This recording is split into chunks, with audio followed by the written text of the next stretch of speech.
What's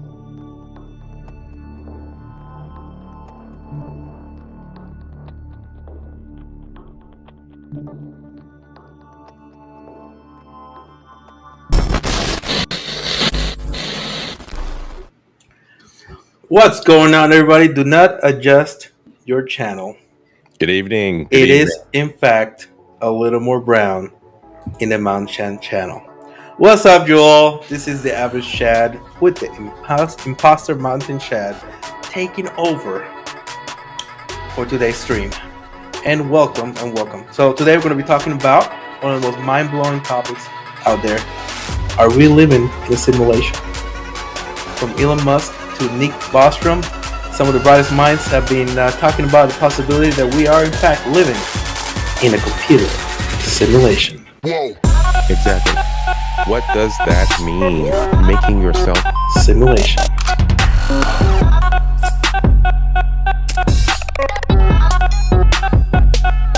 Simulation.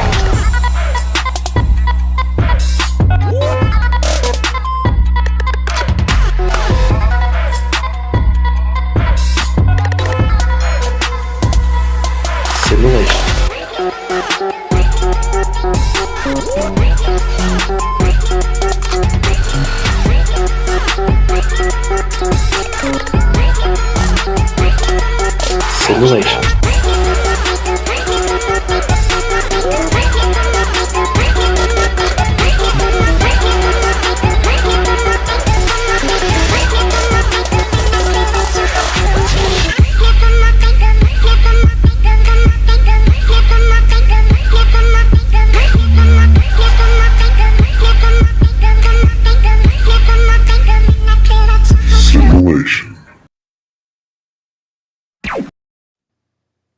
All right. Hell yeah, that intro got me fucking hyped. Hey, remember those days? Man, yeah. You were so much skinnier, man. Hell yeah. I think I was approximately as fat. Nah, though, you look so much slimmer. I don't know. Oh, it's freaking awesome. Remember those days? Ooh. Hell yeah. We've been through a lot. That was a long time ago. It feels like it. What, 2.5 years ago, right? Jesus. Something like that. 3 years, 2.5, 3 years. Actually, now it's about 3 years. Oh my God, it's been that long? Yeah. In that Mountain Chad clip, I was like, fuck, I forgot that existed. Yeah, when we took over your channel, that was just funny. That was great. Yeah, Imposter Mountain Chad. Yeah, it was great. Specialist. We had our specialist. Whenever it was doing the specialist thing. Absolutely, guys. We're back. Back together again. It's been too long. Yeah. It has. A lot's going on. Lots evolved with AI. Tell me about it, man. Well, it's evolved, but I still think it's the thing is we all talk about AI. It's large language models that people are thinking about. We're still too far off from that, but machine learning is getting.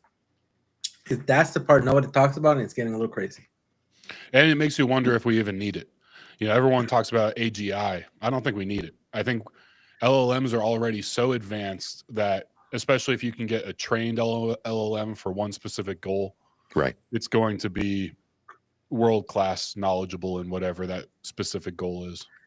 Yeah, I think if they do, I think that's a problem, and it's not just one thing. If they do the approach of the machine learning, which it's just one task, it does one thing only. If to try to do it that way, I think that'll be the ticket. But it's trying to make it. They're trying to push AGI so much that they're trying to make it where it's just it does everything. But there's no need for that. Yeah. You know. Well, I'm glad that there's so much speculative hype because we, the common man, get to benefit from this. So that's the only reason we have access to it today. And thank God for the Chinese. I'll be the first one to say, because they're the only ones, yes, releasing open source models still. Mm-hmm. It almost feels like everybody, even if you don't have your own LLM rig, everyone should download DeepSeek just in case you make a rig one day, and just in case between now and then it stops being available. Everything gets locked down. No, yeah, absolutely, and it's one of those things that. But I think it's still right now, it's still too much of it's just an autocomplete. I think what the tech guys wanted to do is still too far off. It's almost like a disconnect. Like the people that actually know about tech are like, okay, yeah, it's getting there, but it's not what they say. I think there's a bubble because I Right. think something like 3 out of every $10 is actually being sent to some type of like chat GPT type LLM company. But right Mhm. now it's like it's the amount of money that's been given to them is appreciated to about $2 trillion to every single of those companies, and none of them together have broken over 2 trillion.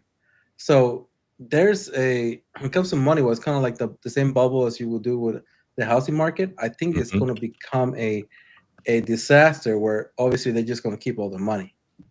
I don't. Well, it's not even that they're. It's not even that they're getting any money to keep. The same couple of companies just handing the same check around. It really is the classic analogy of two economists walk into the forest. One guy says to the other guy, "I'll pay you $1,000 to eat that shit." And the other guy says, "Of course." And he eats it, pays him $1,000. They walk a little further. The other guy goes, "Hey, look, a pile of shit. I'll pay you to eat that pile of shit." And he gives the same $1,000 back to his buddy. And then the other guy turns to him and goes, "Wait, we both ate shit and neither of us are any richer than we were before." And the other guy goes, "No, but we made $2,000 worth of economic growth." Right.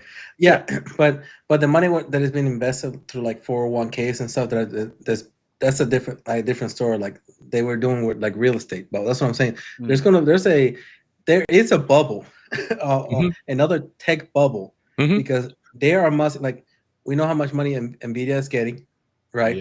Yeah. And right now, Yep. the amount of money that they've been given is to an appreciation of over 2 trillion for Nvidia. They haven't. Usually you will have to make 2 trillion, that much money, and so they're not. So it's more like a fever dream where money's being pumped into those things that Yes. can and probably will create a bubble where they're still going to keep everything, all the investments on it and all the technology, but people with 401ks, investment portfolios are gonna crash. It's gonna crash them. It I don't always think so. does. It always Nope. the taxpayer always takes the hit. It's not going to crash anytime soon. Oh, it's not gonna be anytime soon, but it will. It may come. The only way it crashes is if we somehow discover evidence that AGI is impossible.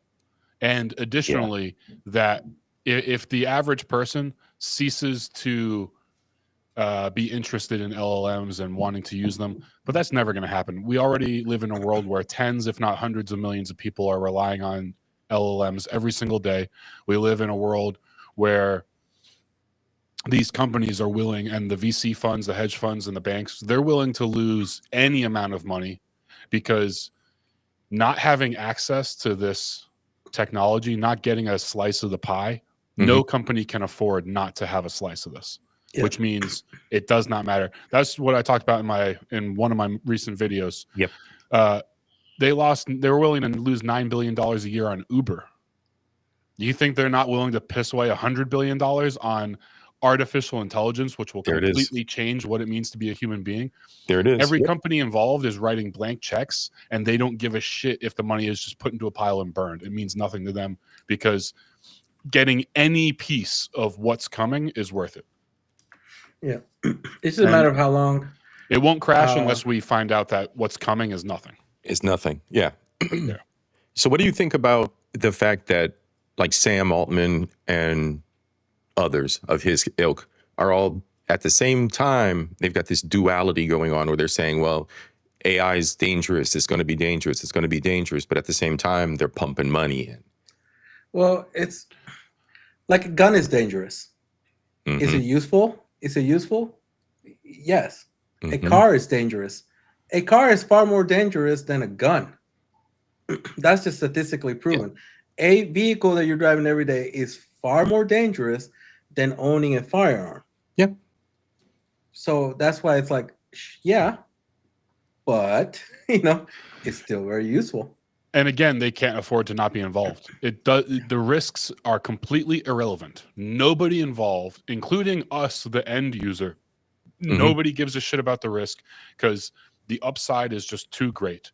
And this is one of those scenarios where, and I think people generally do a bad job with this, but we as like a species need to just cowboy the fuck up and ride this wave successfully and not get knocked down and dragged through the coral. Because if we can right this and keep this ship afloat for the next 10 or 20 years until this maps out, then we could have, you know, like a utopic society almost. But in the meantime, between now and then, hundreds of millions of people are going to lose their jobs. What it means to be a human being is going to fundamentally change. Yes. And we may along the way discover that AGI is like a fundamentally impossible thing, in which case there will be a massive correction in terms of the viability of this as an investment. Also, this model that everyone's gotten used to, paying $15 a month, that's going to end. It's going to end real soon. It's got to stop. The people I know who are running these LLMs metered, who are using it for work every day, they're already incurring like 4 and 3 and 4 figure bills per month, and that's with them sort of like consciously restricting their usage. So the true cost of this, if you were truly paying for what you're using, almost nobody could afford. So all the users would be either overnight forced to pay 50 times what you're paying now or stop using it. Yeah, and I think well, we're also being used as data mining, of course. Of course. We're paying them to, you know, train their models, and so I think that's why it's so cheap, because it's an easy way of, one, getting people used to it, and two, we're doing the work for them. No longer do they have to go through and look for all these data sources. We're giving them all the data they need, all the sources, all the conversation, all the practical uses for it. You know, so it's one of those things that it's we're paying them to do the job of like thousands of people who have to go and data mine all this, you know, this data. Yeah. Well, I mean, also, we're sort of guinea pigs for this system. Yes. The people who are building it can't really know what they need to know about it until they put it in the hands of a couple million strangers. Yeah. And then I feel like they're sort of reflecting on our interactions in order to help guide them, because it's still a black box. Yeah. They put the ingredients in, it comes out the other end. They're not really sure why it is the way it is. Yeah. Yes, that's the scary part. Absolutely. They don't understand how it works. It just does. There might be there's a few people who do, but we're talking about like 180 IQ autists who really can't carry a conversation with a regular human. And who can absolutely break down the schematics behind it all. Yeah, and there's like 100 of those people in the world, and they're all already working for Google or Microsoft or one of these companies.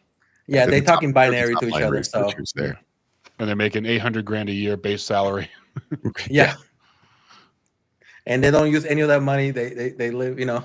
Yeah, they have no hobbies. They have no hobbies. They don't have no cars. They wear the same sweatpants every day. Yeah. I know a couple of those guys. Yeah. Old school autists before autism became cool. Right. Yeah. Yeah, before it became trending. So, all right. What do we got tonight? We got a good one for our main event. We got Tom Bilyeu and our boy Rudyard, right? But before we get to that, what do y'all think about mass surveillance and the flock cameras? Well, we've been under mass surveillance for a long time. We carry Google phones with Google on it. We've been under mass surveillance. That's true. I mean, anybody who believes that we're not already tracked and cataloged and analyzed in every conceivable way, you haven't been paying attention. Haven't been paying attention at all. It's really the same with it. What I want is for them to actually start using it in a useful fucking way. I want them to start using it against our enemies, and start like the idea that we would have tens of millions of undocumented people in one of the most surveilled nations in human history. It's like this system only exists as an opposition to the citizens. Yeah. Well, it really. You say that. Yes. Let's segue. Well. Let's segue into the usage of one of the newest inventions that have been rolled out, the flock cameras. Keep track of the flock of humans, right? Who's in charge? Who's one of the who's the people in the top who are who made that? And they also made Pegasus, It's linked to the genocider. So there you go. Let's take a look here at how they've been using this. We got one story out of Colorado, and then we got one story out of Georgia. All right, so here's Colorado. A Denver woman says that she was wrongfully accused of theft after police tracked her car using flock cameras. Now, the camera system has been a point of controversy over privacy concerns, but it's been a praised tool by police who've used it successfully to track down suspects and make arrests. But after the system was used to accuse her of a crime, one woman is warning everyone to have cameras of their own. Fox 31's Anna Kuhn sat down with her and has her story tonight. Anna?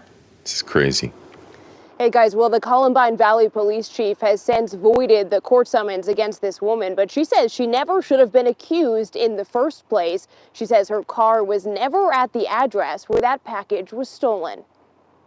You know we have cameras in that town, and you can't get a breath of fresh air in or out of that place without us knowing, correct? On September 27th, the Columbine Valley police officer came to Chrisanna Elser's door and issued her a summons to appear in court, accusing her of stealing a $25 package in the town of Bomar. The officer said he had doorbell video of the theft and had tracked her car in the area using flock cameras. It is locked in. There is zero doubt. I wouldn't have come here unless I was 100% sure. 100%. The only problem with this case, she wasn't there, and she had the evidence to prove it. Dash camera video from her car, a log of her location from Google Maps, and doorbell video of her walking into her tailor's house. Now, isn't it crazy that you have to build this kind of case for yourself to defend yourself? Yeah. You have to prove you're innocent rather than being proven guilty. Yeah. No, Prove I your wouldn't be innocence. here. I wouldn't be here if I was 100% sure. That man never saw anything. He was just handed. No, there's no investigation on it. It was just like, yep, okay. Yeah, the camera said so. When the package was stolen, he just kept telling me that any evidence I had wasn't worth it. Because you have not been honest with me, so I'm not going to extend you any courtesy of showing you a video when I don't need. But I can show you videos. No, you cannot. After a few weeks, Elser was able to get in touch with the police chief, who wrote her in an email, quote, "After reviewing evidence you have provided, nicely done, by the way, we have voided the summons that was issued." Nicely done, by the way. Nicely done. So she gets a pat on the head. Yeah, nicely done, because you were going to go to jail. Holy $25 shit. package. So I guess in that neighborhood, there's such low crime that this is what a detective will show up for. Yeah. For a $25 package. That must be nice. That must be a good neighborhood. Yeah. You would think that we're using that flock camera for anything else. Just literally take anything. Keep track of your flock.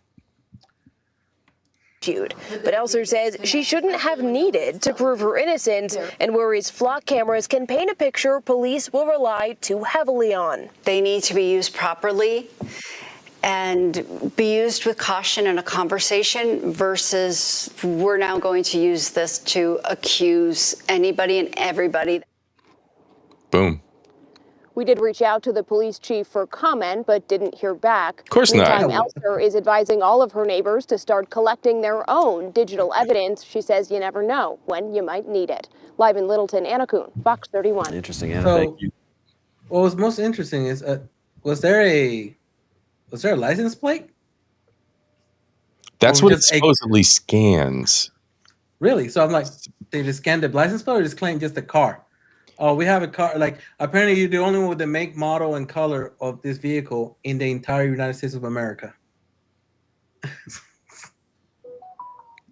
Yeah. Why did that woman have so many pieces of evidence about her location? I'm starting to think that's really suspicious. Well, no, I have a buddy of mine that has the same thing. I have a buddy of mine that's Just drop some bodies out there. No. See, Google, okay, if you Yes. use Google Maps, it'll track your movements already. Mine does that already. Mine's turned on. Yeah. Mine's turned on. Yeah. And then my buddy has his own dash cam as Yeah. well. I have my own dash cam as well. And mine, And it shoots front and back. yeah, and almost everybody has a one of those door cams. Yep. And I have So- 2 cameras right here in my apartment. Yeah. Or more, actually. But yeah. I only have a camera in We're the toilet. surveying ourselves. Yes. You're gonna have to now because apparently you're not gonna make it. Right. All right. So here's the second story. of misuse with these cameras. New at 4, Sandy Springs has terminated an officer after he allegedly used the city's cameras and surveillance system for his own personal gain. Channel 2's Michael Dowden has been digging into the report, and it shows the former officer may have committed corporate espionage. Yeah, this investigation centers around flock cameras. They give officers a real-time look at what's going on while also being license plate readers. But the investigation found that this officer may have been using this technology to benefit himself and his other job. Flock cameras, always watching, tracking, a tool built on trust. It's an invaluable tool for law enforcement to actually solve cases, homicide cases, sexual assault cases. But a recent investigation shows the trust may have been betrayed. It alleges that over the course of months, Sandy Springs Police Reserve Sergeant Francis Esposito used his Sandy Springs flock login to run license plates, gather data, all for another job. The data is the gold mine for literally any startup, any company that is trying to grow. The investigation concluded that Esposito may have violated multiple Georgia laws, including corporate espionage. I think that this officer probably understood the rules and understood what he was doing was wrong. Now, in an email, Mr. Esposito's other employer, Signal 8, said in part, quote, "At no point did Mr. Esposito share, transmit, or transfer data from Flock Safety or the City of Sandy Springs to Signal 8 systems."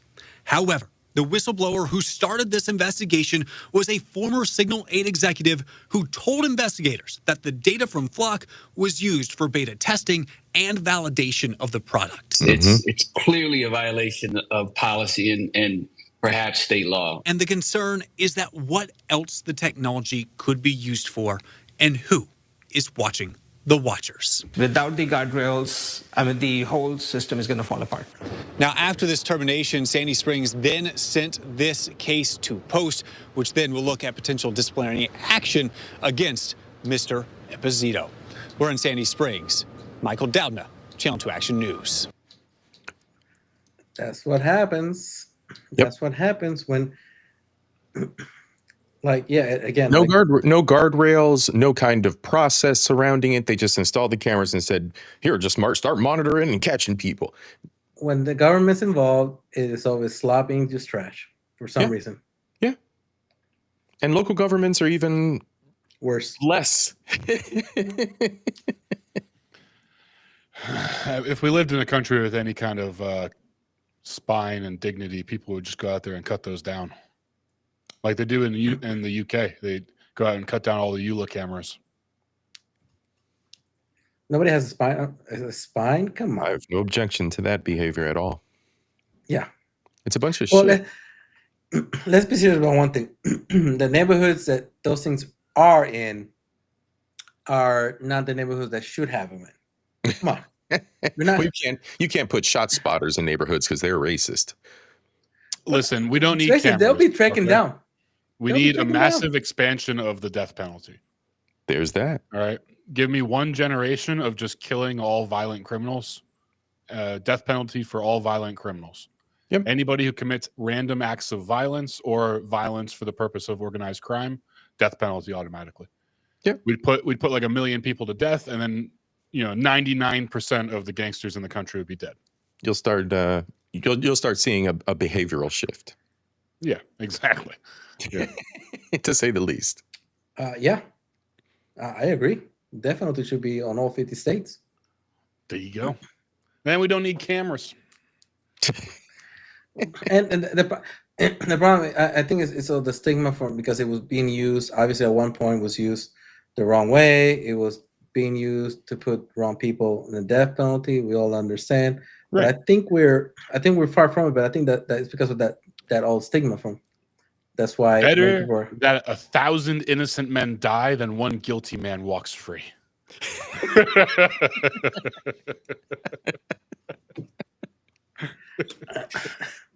Oh God! I don't know if I agree with all that.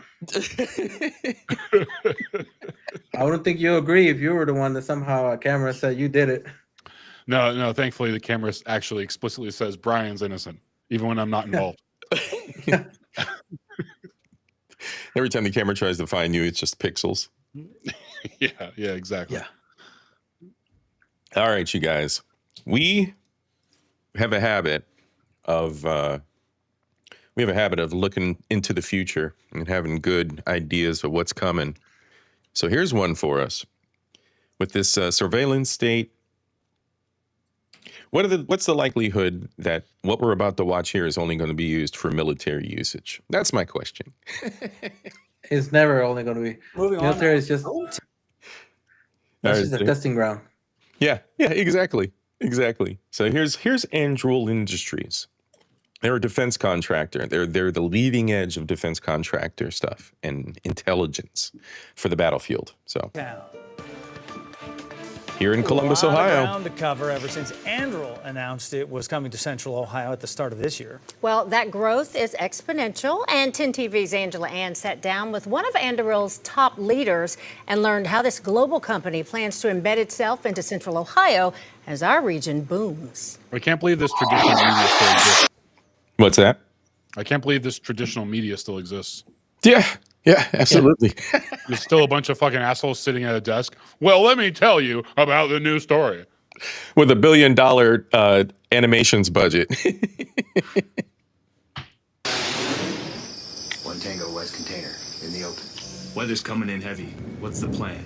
You are seeing the future of America's defense. And part of that future will be built here in Pickaway County. What was once farmland is now home to one of the most advanced defense manufacturing projects in the country. So when you look at this space, what do you envision? Well, envision eventually tens of thousands of unmanned systems being produced by Ohio workers coming out of our facilities, going to U.S. and allied militaries. Zach Mears is Anduril's Senior VP of Strategy. I wonder if by Ohio workers he means H-1B visa people. Yes. If he means yes, Chinese scabs. Yeah. Yeah. I mean, that's how it always ends up. Oh, there's like, well, we're gonna create 2,000 jobs over the next 36,000 years. It's like, wait a minute. It's like over how many years? Like it's always over the span of such an enormous amount of years that it's like, so you're not making anything. You're not really doing anything. It's like, it's like 2,000 jobs in like 5 to 10 years. I'm like, okay, in the meantime, right. What are we Absolutely. doing? And then you say, oh, we're an American company, but how much of your workforce is actually American? Yeah. We sat between what will soon become Arsenal 1's building number 1 and the start of buildings 2 and 3. The plan is to hyperscale the production of autonomous weapons. What's that? This is fucking cool, though. I can't help but to get it is. Like, look, it will be an army of death robots that will eventually be turned on us. Mm-hmm. But listen, that's like 20 years from now. Mm-hmm. Absolutely. All right here in Central Ohio, folks. And systems like Ghost, Barracuda, autonomous surveillance systems like Sentry Towers, and other AI-powered products from electronic warfare systems to fighter jets. With 4,000 promised jobs, Anduril is Ohio's largest job creation project in history. Over how many years? Pickaway County strategically, then you could be pulling not just from Franklin or say Fairfield, but really to counties to our east and southeast. Yes, we expect to. Now the job postings are out there for Columbus. The job postings are out there. They started posting this 2 weeks ago, maybe a month ago. They started posting. I started seeing the posts. Push is far down near Cincinnati, around Hamilton and Mason. We already have interest from employees up in Cleveland and around Akron. And for many of them, they want to stay and live where they are. They believe that their community is their fabric, but they want to have a job that excites them, and they're willing to travel upwards of an hour, hour and a half to do so. Mears says Anduril is moving fast, but he understands the hesitation from locals about what's to come. Challenges like new roads and housing. Now, it'd be foolish to say it's not a concern. It's been an issue, not just here locally, but across the state for some time. We've been engaged with Jobs Ohio, with the Columbus Partnership, with the local townships about housing plans and housing development. Communities are very clear in sharing with us their plans so that we know and can help point our employees to places where they might find good, affordable housing around the campus. Andrew says it that's is going to already be investing in Ohio. everybody's rent is about to get doubled around that area. That's all Yeah, I gotta say. That's where the south end of town. Yeah, all those people over there might as well start packing yourself out because they're going to be soon they're not going to be able to afford to live in their neighborhood anymore. And what's crazy is they have an airport, Rickenbacker Airport, that will service that side of town as well. So as they're building in the right place, especially if they're going to be building aircraft. Yeah, but they're going to get priced out of their own homes very soon. Oh yeah. All around the airport, all around Rickenbacker, that whole area. It's the slum, not the slums. It's the working class man's kind of area now. But yeah, they're gonna price everybody out and pop a whole bunch of McMansions out there. Yeah. Force Pipeline teaming up with high schools, technical centers, and universities to prepare the next generation. If you're not reaching kids from 6th grade to 8th grade, transitioning to high school. Now, if they're building a pipeline, if Andrew's really doing that, and they're building a pipeline and they're not embracing the HB1 crowd, I very well may like that. But he also wants to make money, so there's no way he's not. I mean, sure, they may have some unskilled labor, but the real money is all going to be H-1B1 visas. Or massive automation. That's where they save, automation and savings for payroll with the HB1s. Yeah, absolutely. Like to think that they're they're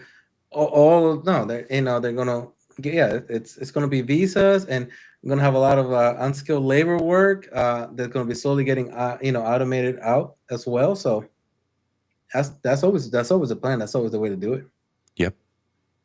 Especially for those kids that are interested in a technically oriented trade, you lose that interest and that ability to then pursue that certification that is ultimately going to pull them into this campus behind us.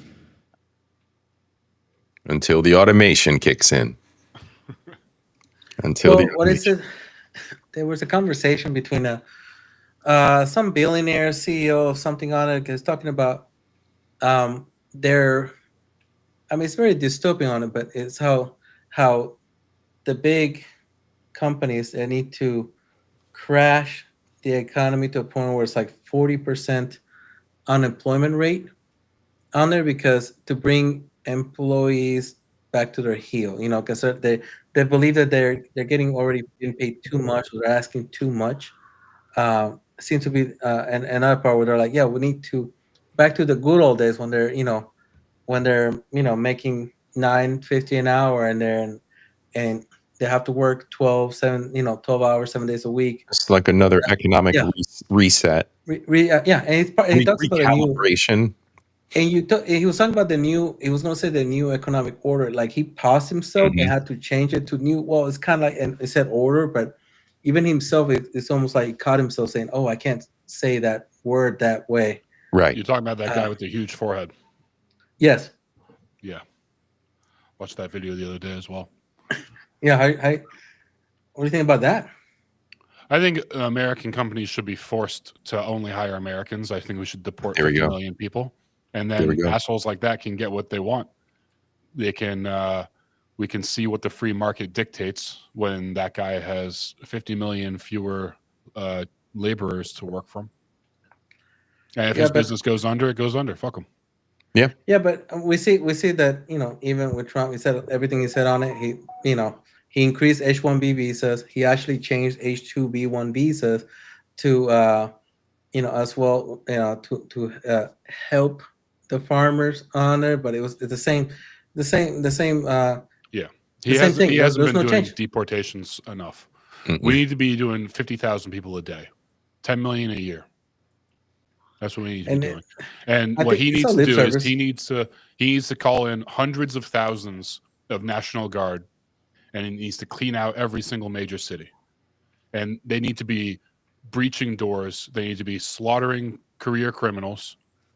Places like Baltimore and Detroit and Chicago. He needs to send in military straight into the city, and every single person with a switched Glock, just kill them. Just end it. End them. and round up every single person who's illegal and kick them out of the country. And this needs to be a crusade. There's no other way to do it. It has to be done on such a scale that it either needs to be done with the absolute full force of the American government, in which case we're talking about mobilizing hundreds of thousands of reservists and National Guardsmen, or it really shouldn't be done at all. You know, that's a point I've heard bandied around a little bit on the internet recently. I completely agree with it. All Trump is doing right now is kicking the fucking hornet's nest. Yeah. Well, I think that was the whole point. Is like show, because it gets people like people on his side getting excited. You know, that's forget about everything else he didn't do. Political theater. He's not doing. Yeah, it's all theater, right? It's all political theater. So humans at play. People think that we're on the right direction. It's like nothing is changing. Nothing. We're just you're pissing more people off. You know, kicking the hornets. At the least, that's about the only thing that you are doing policy-wise. The thing that actually will move everything is not being done, and he has no intention of doing that as well. Why is he now releasing the Epstein file? I'm sure it's because they're sterilized them enough when there's nothing that's going to show. It'd be like 2 pages, no names. All of a sudden, all that files are not going to show a single name. Of course, on there. It's going to be sterilized to a point where it's not going to do any good. It's like we already know what's coming. Every page is going to be about 80% redactions. Yes, and of course that's the case. That was always the case. So it's all just become theater, and I kind of I mean, I kind of knew that was going to happen. I'm not surprised. The only thing that you can do, you'd have to be a madman to actually make change. And when I say madman, you'd have to have completely no regard for your life or the lives of your loved ones. Mm-hmm. Because if you're not a madman, there's some men with no names that take you into a back room, and then they very calmly tell you, you're going to do what we tell you to do, or you're going to die, and your family's going to die, and it's not going to be cinematic, and it's going to be tragic, and it's not going to be fast. We can make you watch your family die over the next 20 years. These are the types of people who put like uranium in people's soup so they die of stomach cancer 10 years later. So you almost have to be the madman or someone with absolutely nothing to lose, willing to sacrifice everything. And let's be serious about it. Everybody that's out in Congress or anything, they all have something to lose because they're all about money. They're all about money. Every single one had something leveraged against them, especially with the special interest groups. Yeah, so well, that's why I've never liked the idea that Epstein really mattered very much. I feel my estimate would be Epstein is like at the level of he's just a glorified businessman and pimp, a worker. He's like he might as well be a doorman or like a butler or janitor or something like that. He's just like an employee within the deep state. Party going. Yeah, he was just an asset. He's just like a CIA asset that used anybody else. If you look at his background, somebody got picked up. He was a teacher before all that. I'm sure they found him with some stuff, and they're like, well, we could ruin your life, your career, or you can come work with us and do the things that you like already. And it's like, all right, deal. Yeah, he's part of the machine. Very simple. He pulled him right into the machine. So yeah, I don't think anything changes until there's a radical groundswell of Americans insisting, and Americans are the only ones who can insist because we have the Second Amendment. Mm-hmm. So until literally like 20 million, and let's be real here, almost all the people who have guns are white men. So until 20 million white men pick up rifles and demand change, nothing's ever going to change. I don't think they're going to or they're willing to. Again, No, as long as you I don't get, think so either. as long, the only thing that every Americans just want is just a little bit. As long as you give them just a little bit of entertainment and comfort, that's a little bit bare crumbs of it. Bread and circus. Well, let's not get hyperbolic here. A little bit of comfort in America is one of the greatest lives any human being has ever lived. Exactly. In the history of Here it is. humanity. Yeah, absolutely. Yeah, you can be So, a fucking level of- billionaire in North Korea, and you'd rather be begging on the street in San Francisco.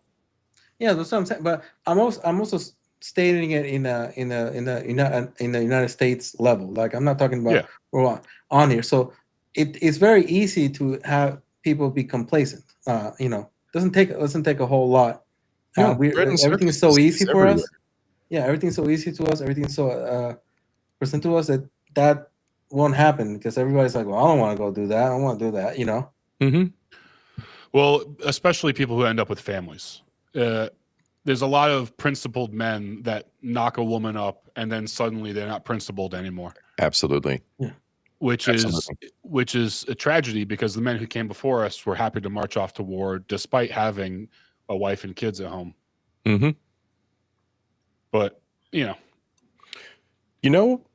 we're doing some good shit tonight because now we're about to segue into the fall of culture and where things have gone. And we got our boy Rudyard and our boy Tom. We're kicking ass with this conversation like we always do. Oh, I've seen this guy before. This is Tom on the right? Yeah, Tom Billiou.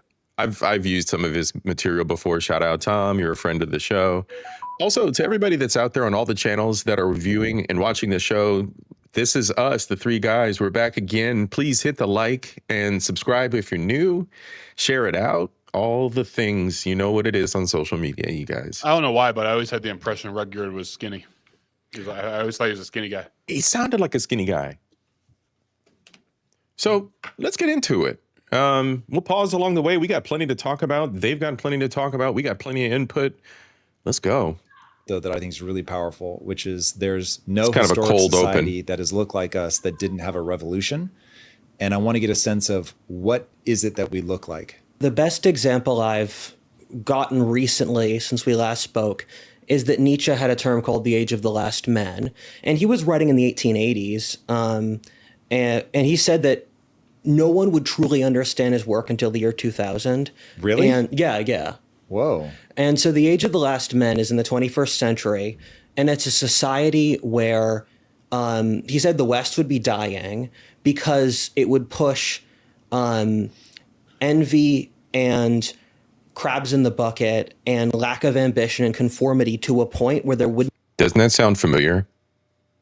Oh, yeah. Yeah. We are a dying society. We're a dying people. Mm-hmm. Our culture has been dead for a long time. Mm-hmm. Absolutely. And there's the You crabs. know what would help? You know what would help that? Deporting 50 million people who were never meant to be here in the first place. Make things a little bit more uncomfortable for the privileged. Well, make it more uncomfortable for the enemy. Yeah. Well, yeah. But you have the enemy internally as well. The people who have become apathetic, right? The ones that, like you said, the men who have Actually have the lost their control. grit and spine.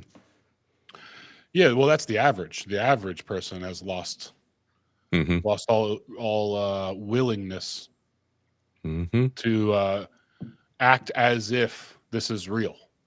Right. To live. People would not be procreating. The West would not be able to survive. It would be the most dangerous period in our history because it would be so complacent. And it's really interesting when he frames the Age of the Last Men that all these things which we see as moral are actually profoundly immoral because there's lots of things where not doing something is immoral. Yes. And we're a society where we're not doing a lot of things. And so I think we're a profoundly sick and endangered culture. So what are the things that we're not doing that we should be doing? Traditional human societies, and I want to sort of set a frame for this where... Okay, now here we go. Framing it. Our cultural frame as a society is like 30 years. Yep. We can pull music from the 80s. And we're still running out of 80s music. And we can't go back further. The furthest we can imagine is sort of World War II. But at the same time, the scale of human history is thousands of years around the world. Mm-hmm. And if you're only looking at us, you're going to think we are less than 1% of the human race. And every other society in history had vastly different social norms than us on a variety of things. So we've gotten rid of having a coherent culture, which is a really big deal that no one thinks about. When you pass on things through generations, the nation is a generational inheritance. There. And we've thrown that away. And that includes the religion, the social structure, codes of politeness, a national identity, a sense of honor. And there's a series of beliefs that practically every pre-industrial society has that we don't. And we sort of, I mean, this is a huge topic I'd be happy to unpack, and we've got several hours, but we don't realize that this is not the end point of humanity. We're an insane aberration of a bunch of variables thrown together. I think it's worth going in so that people can have landmarks as to what exactly is going on. So writing about what a shared myth is something I've been focused on recently, getting people to understand that we all live inside of a frame of reference, that we tell ourselves a story, and that we can't even agree anymore on what America was founded on, like whether we are a profoundly racist culture that is just about colonialism and slavery, or whether we have created the most prosperous nation that the world has ever known. Like we have both of those stories being told at the same time, and the fact that we don't have anything to share, I think, has profoundly problematic consequences from a divide the nation up standpoint. So I'd love to hear, what are some of the landmarks that you see? What are the things that like specifically are dissolving that you think are problematic? And the line of questioning started with, what are we not doing? So what are the things that we're not doing that are problematic that have led to those things? You gave me a lot of interesting conversational threads. It's crazy how his mind works. I've watched this a couple times. His mind, this guy's a genius. I mean, I think we can all agree he's got a ought level of genius. Level autism, yeah. Yeah, it's awesome. It's awesome to watch. Him and HoMath are very important figures. They are very important. Absolutely. Absolutely. Yeah, but these are topics that if you try to, again, they're such important topics, but if you actually try to have a conversation about this with the average person, just try it. Well, I mean, if you just try to regurgitate what he says, I mean, Yes. I can't. Yes. I've listened to a shitload of HoMath and a shitload of What If Alt Hist. Yeah. And I might be able to put the ideas together, but I can't deliver it the way that they do. And the way they deliver it is what makes it so effective. Absolutely. Absolutely. And it's the well-rounded package. And we're about to see that now in the way his mind works and how he addresses the questions Tom had. All right, let's go, gents. But a few of them, but I don't think I'll get to all of them. One of them is, so people know Jordan Peterson for his pundit career, which has gotten quite popular. But I think Peterson's most important work is something no one noticed, which is Maps of Meaning. Yeah, fantastic. Yes. Yeah, it was such a hard read. So I have not, you read that? Yes, and I've watched his university Maps of Meaning course. It's like 3 dozen hours or so. Okay. Many times. It's fucking fantastic. Okay. All right. That's something I'm going to look into as well. I've read some of his books and such. I mean, some of the things are good on there. He kind of fell off when he joined Mr. Ben Shapiro and kind of like decided to almost like rebrand himself, which didn't make any sense to me whatsoever. But I'm pretty sure because the money was good.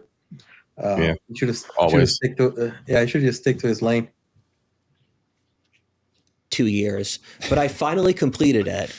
And it's so intelligent because he's looking at human neurology and biology and all these different things and saying, how come countries will die fighting over their religion? How come two countries are willing to go to nuclear war over something? How could anything be important enough for that? And the thesis is that humans have to sort of build frameworks of how we interact with the world, or maps of meaning. And these exist inside our neurology, where we have to interface with good, evil, higher, lower forms, a variety of things, just to function as an actual human being. And that's very important. And another thread I want to pull at is there have been multiple myths of what America is over its history. The first one, which came about after the Revolution, early 19th century, was America was a republic. Then, with the mid to late 19th century, America was an Anglo-Saxon, British nation. Early 20th century is America was a frontier culture built off sort of the shared challenge of entering a new land. Then the theory from World War II until the mid to late 20th century was America was a nation built off sort of diversity, mixing peoples together. But back then it was seen more as like Italians, Irish, Jews with the local Anglo-Saxon population. And then the theory in the 21st century has been that America is built off oppression and colonialism and racism. And for all of those questions, do you want me to unpack which of those I believe? It'll be helpful to understand what you believe, but with a specific eye towards why does it matter? Like, does it provide stability? Because when I look at your work, one of the things that I feel like you're trying to do is understand the different ingredients that have made this moment dangerous. And that gives me a sense of I can follow cause and effect in your thinking. And so I'd love to hear those narratives through the lens of, well, if you believe this, this is sort of the knock-on effect and you can see it in society today. Yeah. Life without identity is very difficult because difficulty has no meaning without identity, and life has a lot of difficulty.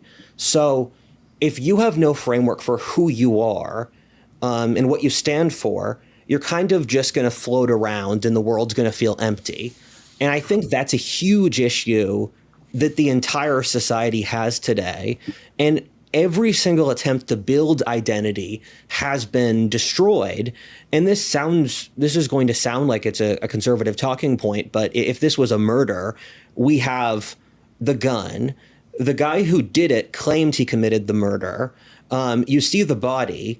And I don't know, you have witnesses, and that's that the Marxists explicitly set out to destroy the unified culture, and that's what thinkers like Marx and Gramsci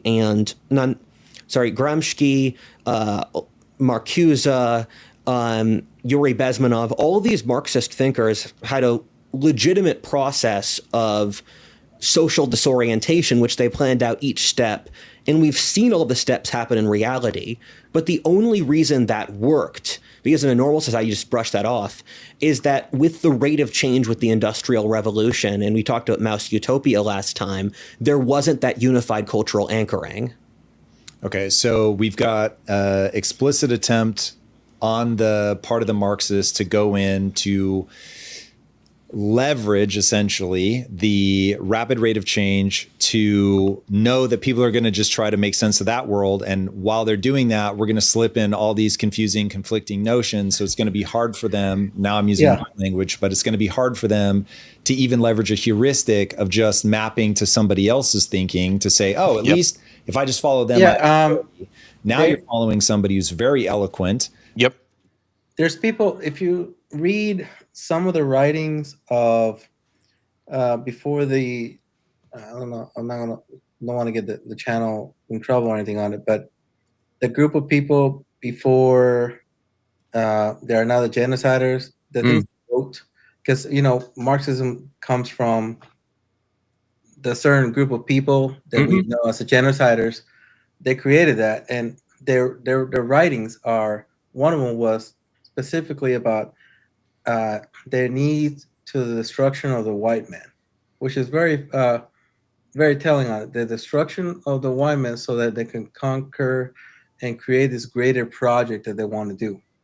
That was one of the things and that was about late 1900, beginning of the 20th century, right before World War II and so on. They wrote these things on there. So leveraging the chaos of so today's analog would be like leveraging the chaos that AI, the disruption and chaos that AI is causing, and then using that as a mechanism against us.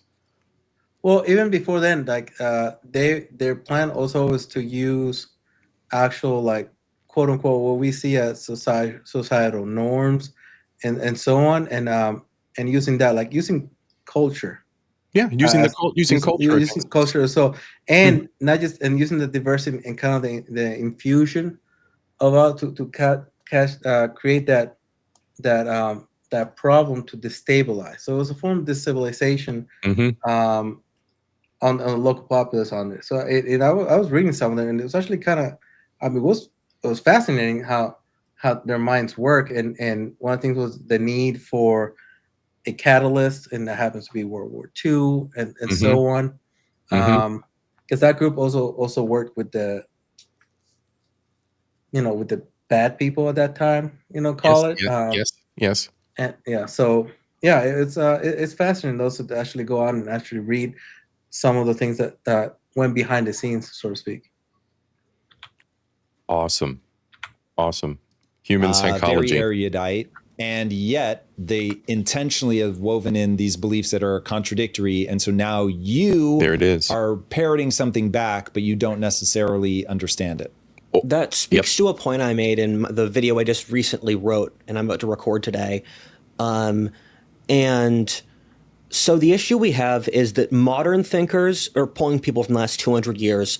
They're very bad at big detail and context and sort of understanding how the world works. Take Marx as an example, who's had an enormous impact on the entire world today, even though people paper that over. But even right-wing people are hugely impacted by Marx. I mean, I've done class analysis.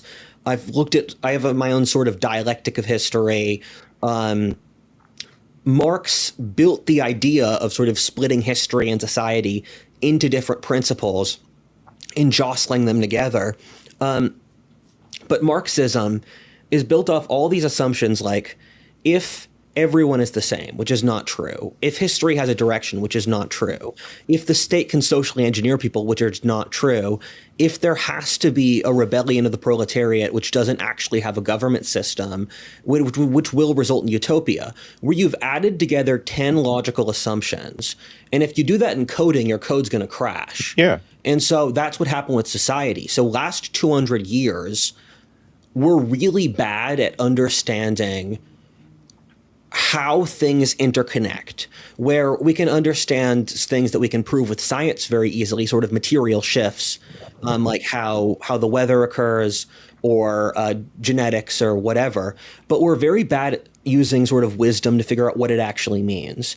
Meanwhile, the thinkers before then, from like, the ancient world, the medieval world, they often have pretty good sort of like total world human experience wisdom. It's why religions like Christianity still work today, or why people still read Marcus Aurelius. But the way their wisdom works is often in such like a differently coded way than modern people, that modern people don't really understand it, or they just think of it as a silly story. When you look at these ancient myths, you have to compare what part of this was a silly story and what part of this is symbolic wisdom. And that's a very thin line. And so we're stuck with this gap where we can't find the ancients identifiable, but then the moderns don't really know what they're talking about in a lot of cases. We'll get back to the show. And then that goes back to the frame of reference, not having a frame of reference, not having a proper perspective on where we are in society, where we are in history and culture. We're going to skip Tom's ad read. But I also think I think it was almost I guess it's almost like intentional. It's kind of because I don't think I was ever cemented a quote unquote what's the nation's culture, because I think it always kept on changing depending on who you spoke to and who you're not. What is it to become American? What is the United States? What Well, it was always an amalgamation of European cultures. That's undeniable. Yeah, American and I think culture that was never anything other than European. And I think that because of the amalgamation, it was kind of hard to kind of pinpoint it down, or there was never an intent or wanting to make it so. And I think because of the founding fathers, some of them, we have everything from people who were Unitarians, people who didn't, who were they were spiritual but didn't actually have a religion, to some who were Christians, but then they had some that had different denomination, and some of them who were Masons as well on it. They were the foundings of it. So it's kind of hard for any of them to really sit down and be like, this is our quote unquote, this is what the nation really is, because the whole myth of being a Christian nation, that came way later. That's something kind of like a new invention. But you could read all all the founding fathers, some of them were Unitarians. That they're not a Christian any longer. Some of them were not Christians at all. Period. Yeah. And wrote extensively about it. So it was always a pseudo secular invention with some sprinkling of spirituality, so to speak, to tie, kind of like loosely tied together. They fled for freedom. Yeah, they didn't want to live in theocracy. Mm-hmm. Ladies and gentlemen that are here watching the show, thank you so much for joining us. The link to Tom's channel is in the chat. As always, we throw flowers to the ones that we react to. Thank you very much, Tom. Let's go. When we went on to a fiat currency by establishing the federal bank, the Federal Reserve, we went into a system where we could print money. By printing money, we were able to steal from people through inflation. By being able to steal from them via inflation, we created hyper inequality, which, I mean, it took 100 years to manifest, but it's manifesting pretty horrifically right now. And so we had an American dream where it was like, there is a truth to be faced that there's one asset class that humans understand intuitively, and that's the house. The only way to protect yourself from the devastation that is inflation is an asset. And so now you have the situation, this is a literal statistic, 10% of Americans own 93% of the assets, and people wonder why, we're getting just ever increasing inequality.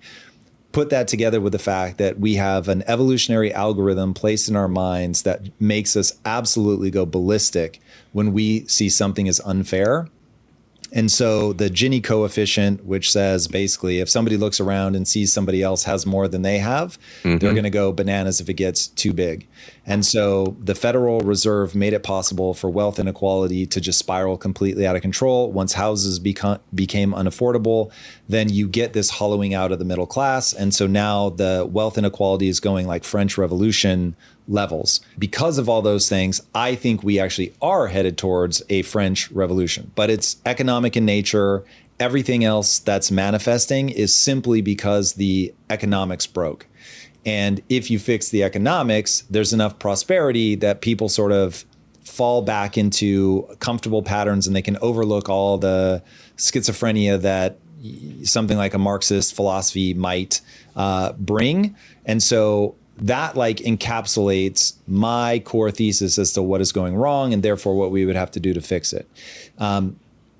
As you pull all these threads of history, do you have a similar thesis that you can lay out? Is it tied to Marxism? Is it tied to leftists in general? Or is it something else completely? So we're in a really awkward position because I have a joke that hundreds of years from now, for the population number, they'll have line go up, line go down, where 20th century is line go up, in demographics, 21st century is line go down. And we're at the point where line go up is starting to go into line go down. And this would be very psychologically disorienting for people, because I think if you fixed the economic issue, you'd put a Band-Aid in a lot of these underlying things. But I think we do have a pretty severe cultural issue, which is sort of working with the economic one. And we didn't have the cultural issue until recently because money could paper it over. And can you define what the cultural issue is? So you look at the baby boomers, they got rid of a unified culture where it's the shared story we talk about. It's that people have lots of things that people don't think matter, in fact, do. Where one of the great things about living in Texas is there's sort of like a fluid degree of social trust. Shout out Texas. That makes doing things easier. You can trust that, like, let's say, I forgot my debit card at a restaurant yesterday. I just went back and got it, and they just noticed me, like, oh yeah, you can have it. We know who you are. That's possible in certain cultures. But then not in others. Actually, to be fair, if it's a high, I just got free Chick-fil-A last night. I was just in the Chick-fil-A drive-thru, just started talking shit with the guy working there. Yeah, like 5 minutes of conversation later, he was like, "You got your food for free. Go on, go on." What? Yeah, Texas is pretty dope. Awesome, man. trust society. I see. I'm thinking about throwing a dart and relocating. You guys are tempting me. Austin's the spot. Austin is where the world that is becoming the world that will be is. I think Austin is one of the places where that's happening. Nice. I'm curious. You We're going to see in January. Watch over them every second. And if you don't have to micromanage or always check in, where culture affects absolutely everything. But what happened was that we had centuries of increasing wealth where we thought we could get rid of culture. The boomers are at the peak of that. Then the death of culture, also chicken and egg, a lot of variables. But once you no longer have a culture with things like the federal government's responsible to the public, you shouldn't print infinite money because that's bad form and it's going to hurt people. Now they're just so greedy that they're going to do it anyway. So would it be wise to define culture as the way you mean it, informal rules that are passed on from parent to child, person to person, without necessarily being documented? Yes. So anthropologically, culture is sort of a net sum of how a society operates. It includes a government system is dependent on culture. The religion is, the manners, the accent, how child rearing occurs. Yep. How they cook. The culture is just the sum total of the human interactions. And what happened is that modernity had lots of implicit issues, which we used money to paper over. And then once most people slid into misery, money didn't do that anymore. I mean, as an example, we don't have...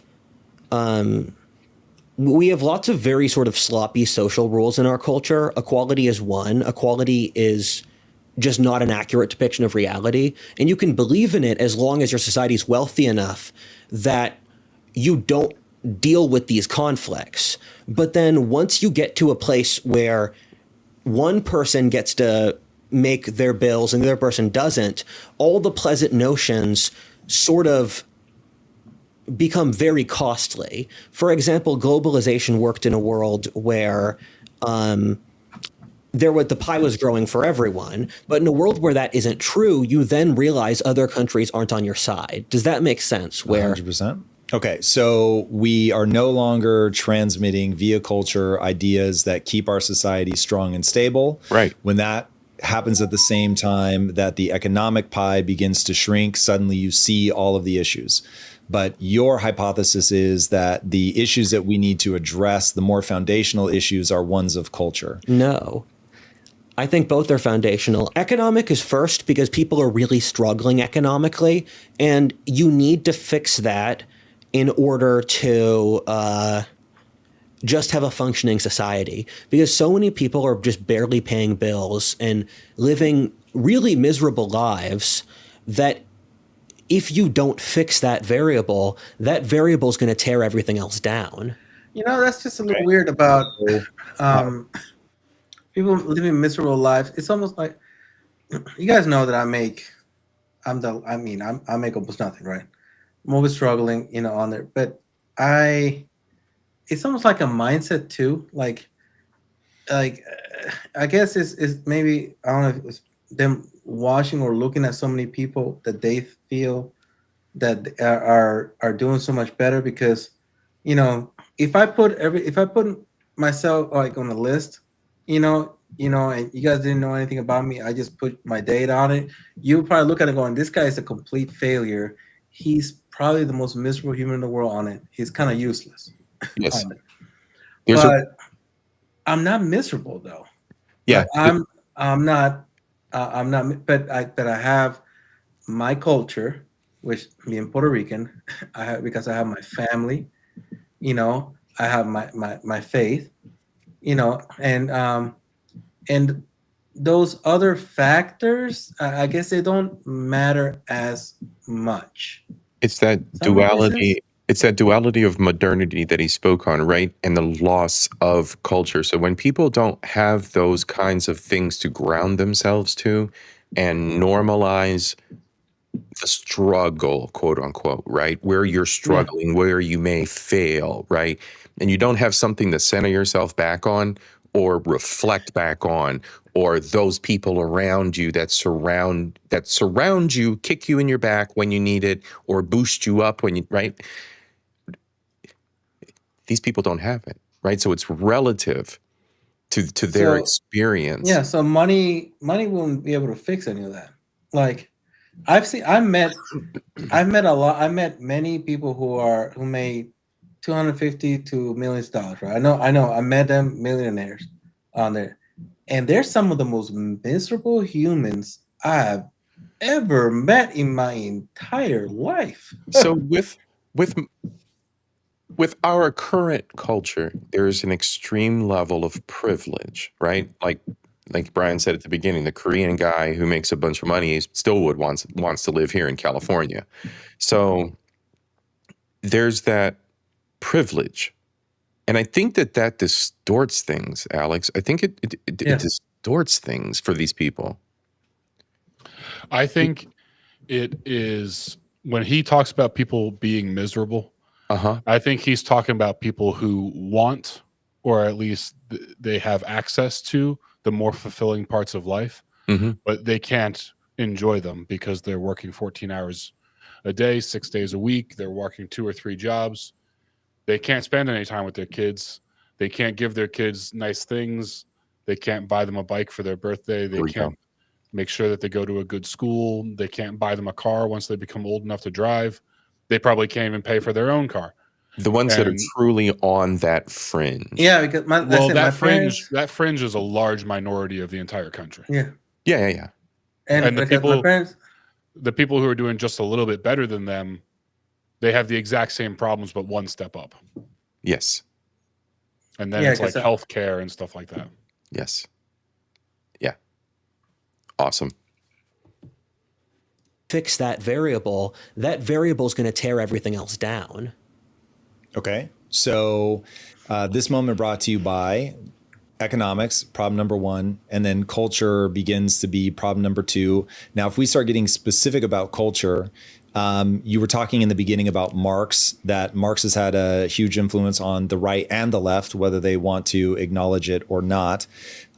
So far, what you've put forward about Marxism is it offers these conflicting ideas with the express intent of destroying culture. What I want to know, assuming that I've gotten all that correct, what is Marxism hoping to accomplish by destroying culture, and why is it so influential? Those who lack wisdom lack wisdom. You don't know what you don't know. There it is. A lot of people don't know a lot. In fact, we all don't. In fact, we're all infinitely weighed down by the things we don't know. And Marxists have a tendency to sort of see half-truths. I could talk about the neurology of that because there is a neurological scientific argument. But I've read most of the Marxist thinkers who did this: Yuri Bezmenov, Saul Alinsky, Gramsci, and none of them see the world or society as a living thing. So when you look at Marxist economics, they're like, this is the pie. We can just divide up the pie. What they don't see is that this pie was, in at least a fairly significant portion, brought to you by the corporations and the rich people and the kulaks that you want to kill. So if you kill the revolution, if you kill off the most sort of economically productive people, this isn't your pie. This is your pie. And Marxists really have an issue with that, where Yuri Bezmenov, and this just shows how deep and insidious it was, the Soviets literally had a department built around this where they had set procedures. And there's a certain degree of like kind of funny horror about it, where you can watch. Again, you can read this stuff. You can read Gramsci wrote for free online, Rules for Radicals you probably get at the library if they still exist. Or, I mean, Yuri Bezmenov has videos on YouTube you can watch. And the Soviets came to the conclusion, if we kill the religion, we can kill the rest of the culture. And they had I can go through each step of the process, but they had a multi-step process on how to kill a society. And they'll literally say stuff like, make sure neighbors don't trust each other, make sure parents don't trust their children, put a bureaucrat into everything. And then the end point they came to was that the functioning of a healthy society was dependent on religion, but the Soviet Union itself was an atheist state. And so Yuri Bezmenov was studying India because he was supposed to destroy Indian society. And he thought, wait, I actually like Hinduism. I'm going to leave for America. And so it's a very sort of, when you see half of the equation, it makes sense. When you see half of the equation of what destroying the society makes sense. So the only way that I can make what you're saying make sense is if they are driven by envy and a desire for control. That's true. The argument I'm making is from Ian McGilchrist's The Master and His Emissary, which is a book on neurobiology. And you guys familiar with that one? No, never read it. Never heard of that. The Mastery and Divided Brain and the Making of the Western World. Interesting. That is interesting. Put that on the list. Yeah. All right.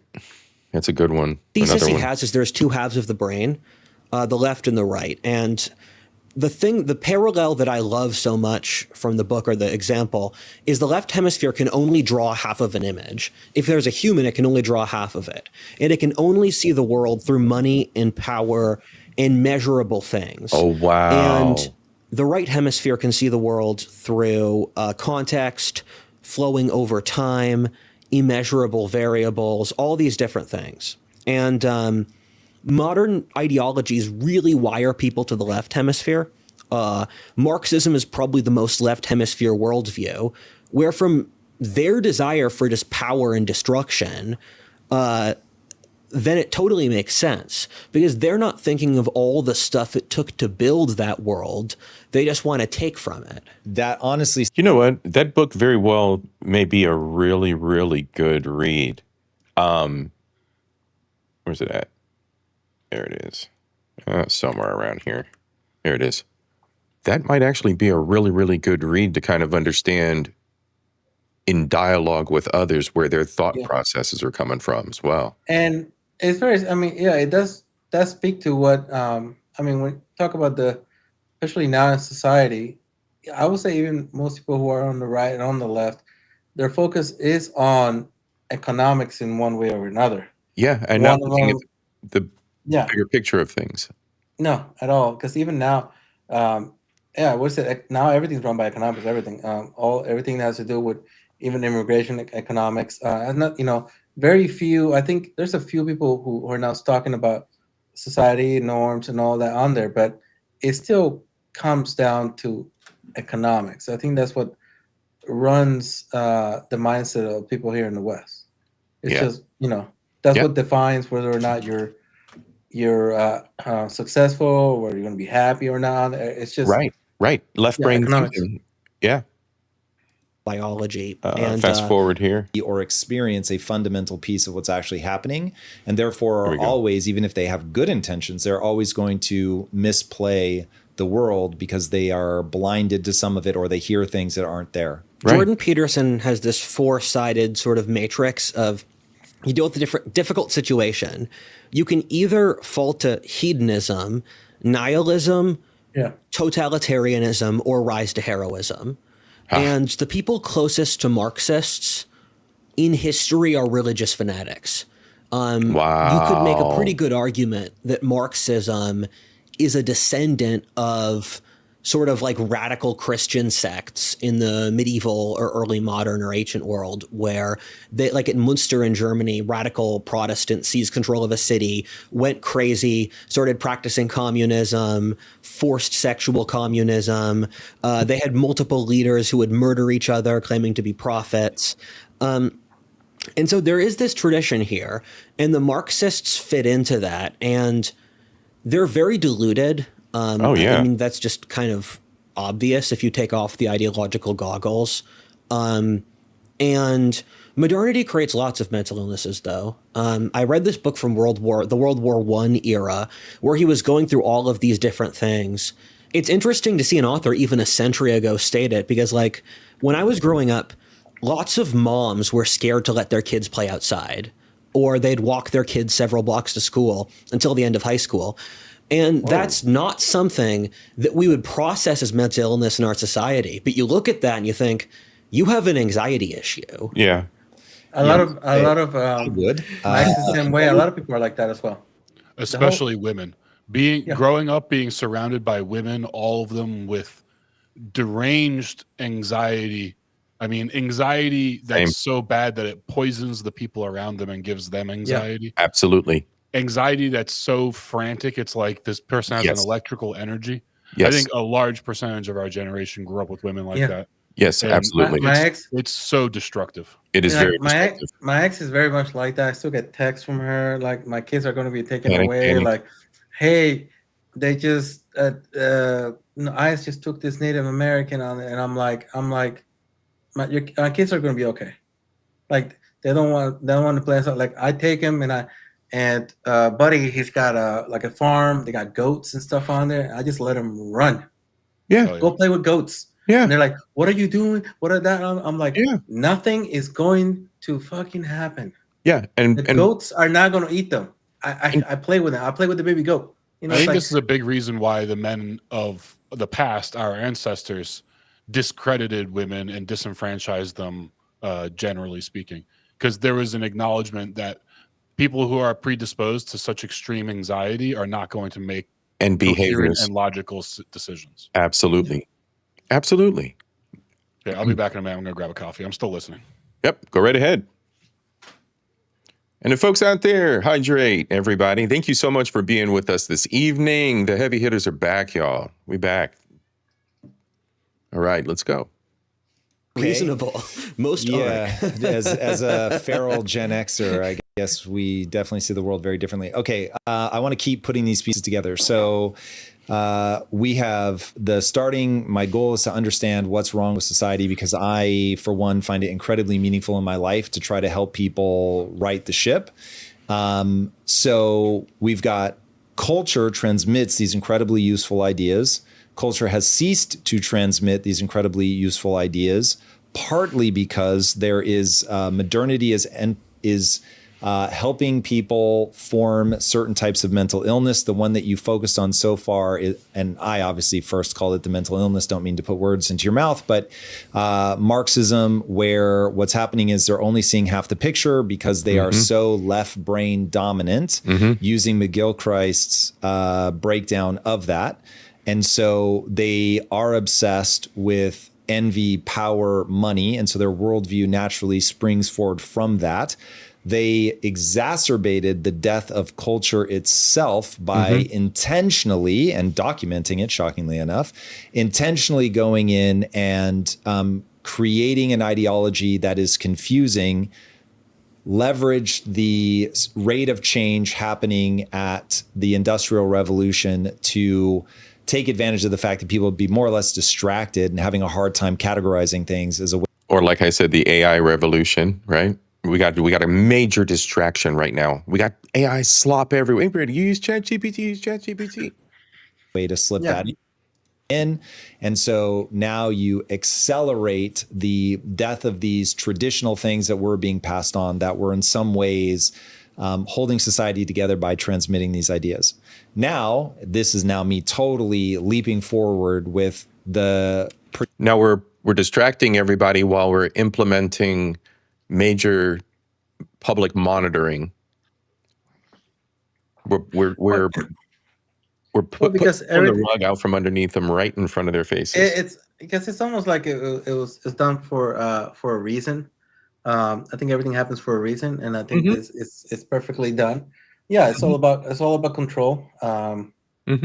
And public trust is no longer in the neighbor. Now you can trust the government will watch out for your crimes. Well, I think it's also that if you remove the middle class completely, then you have a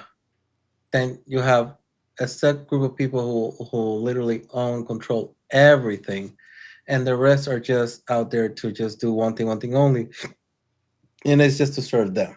And I think that's we see that a lot of it. It happened in Hawaii, other places on there. Those it's almost like testing grounds. They try doing it in PR and so on. And I think that's the reason why Puerto Rico still stands today after hundreds of years on it, because we will not let our culture be destroyed, even though they tried to. They said, no, Resilience. and then it's like, Yeah. oh, it's illegal to speak Spanish. I'm like, oh, I guess you're going to arrest the entire island. It was illegal to fly the flag. Well, we flew it even higher then. Come get us. The biggest FBI surveillance state ever was in Puerto Rico. They tried sterilizing 1/3 of the island. I mean, they throw everything out and we're like, no, we're too stubborn. We're gonna hunker down and we're gonna keep our culture. And even now, when you have big names like Bad Bunny, who's #1 in the world, and so on, the first thing he did was, hey, don't forget about your flag, don't forget about your roots, don't forget about your culture. And that's what that's helped. important. That's what everyone adhered to and kept the nation strong. Prediction In face that of all your that. statements have made so far would be that now, given the rapid state of change due to technology and especially AI, we're going to go through another revolution of sorts, third industrial revolution, fourth industrial, whatever you're going to clock it as. But AI is going to usher in a rate of change that's absolutely unparalleled. I just said it. Already seeing people like Mamdani rise up and see how much energy is going over to that. That seems to fit in with what you're predicting, especially given that you said economics is the most foundational. You did a very good job articulating the chain of logic there. Besides that, to speak to your point, I agree with that. I had a failed prediction that we'd have 1,000 politically motivated deaths by last April. That turned out to be incorrect. Yeah, you remember that one, Brian? I do remember that. Yep, I do remember that, and I was behind the idea. Look, nobody could have predicted that Trump winning would be so peaceful. The left has normalized a level of political violence over the last 15 years where anybody betting would have bet that the left would cause radical violence. And I actually think that's one of the most suspicious parts of Trump's victory is that the left was not violent in that one instance. I think it's also, how you were just talking about how men with guns, they don't want. It's almost like they both really don't really want to do it. You know what I mean? Because it's almost like him being there is kind of like the best gift you can give us, because now it's the biggest excuse, like, to say and do and whatever. It's like, oh, the boogeyman's there. Gosh, I was running out of things to talk about. Now the boogeyman's there. Leverage it. Yeah, I mean, if Kamala was there. If Kamala would have won, what do you have to talk about?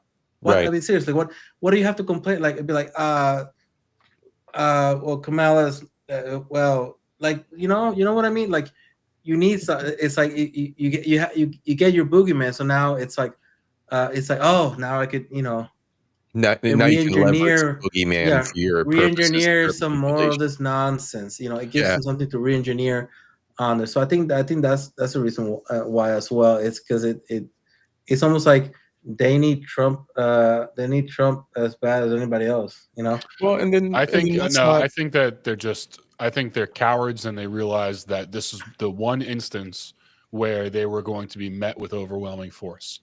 Yeah, this is it's different than Black Lives Matter or Antifa just causing some random riot in some random city in response to some otherwise trivial shit. Opposing the president, the president that won the majority vote as well, opposing that would see them resisted with the type of direct force that would instantly crush these organizations. If Antifa and BLM sincerely opposed the election, which their ideology in the last 15 years of their actions would dictate that they should, if they sincerely did that, they would cease to exist. So I think it was a mechanism of survival. I think they acknowledge that we cannot oppose this and survive. We have to live to fight another day, so they let it happen. Or, they were obviously they could never stop spineless. Yeah, they were 100% spineless. But in the grand scheme of things, I still think we're going to have a revolution or a civil war. I just don't think there's any sort of causality here. besides that. And you don't think there's any causality between what we've been talking about in the Civil War? No, I said that incorrectly. What I meant to say is this is where we are. There's no trajectory where we don't have one. Right. Where this chain of causality doesn't continue.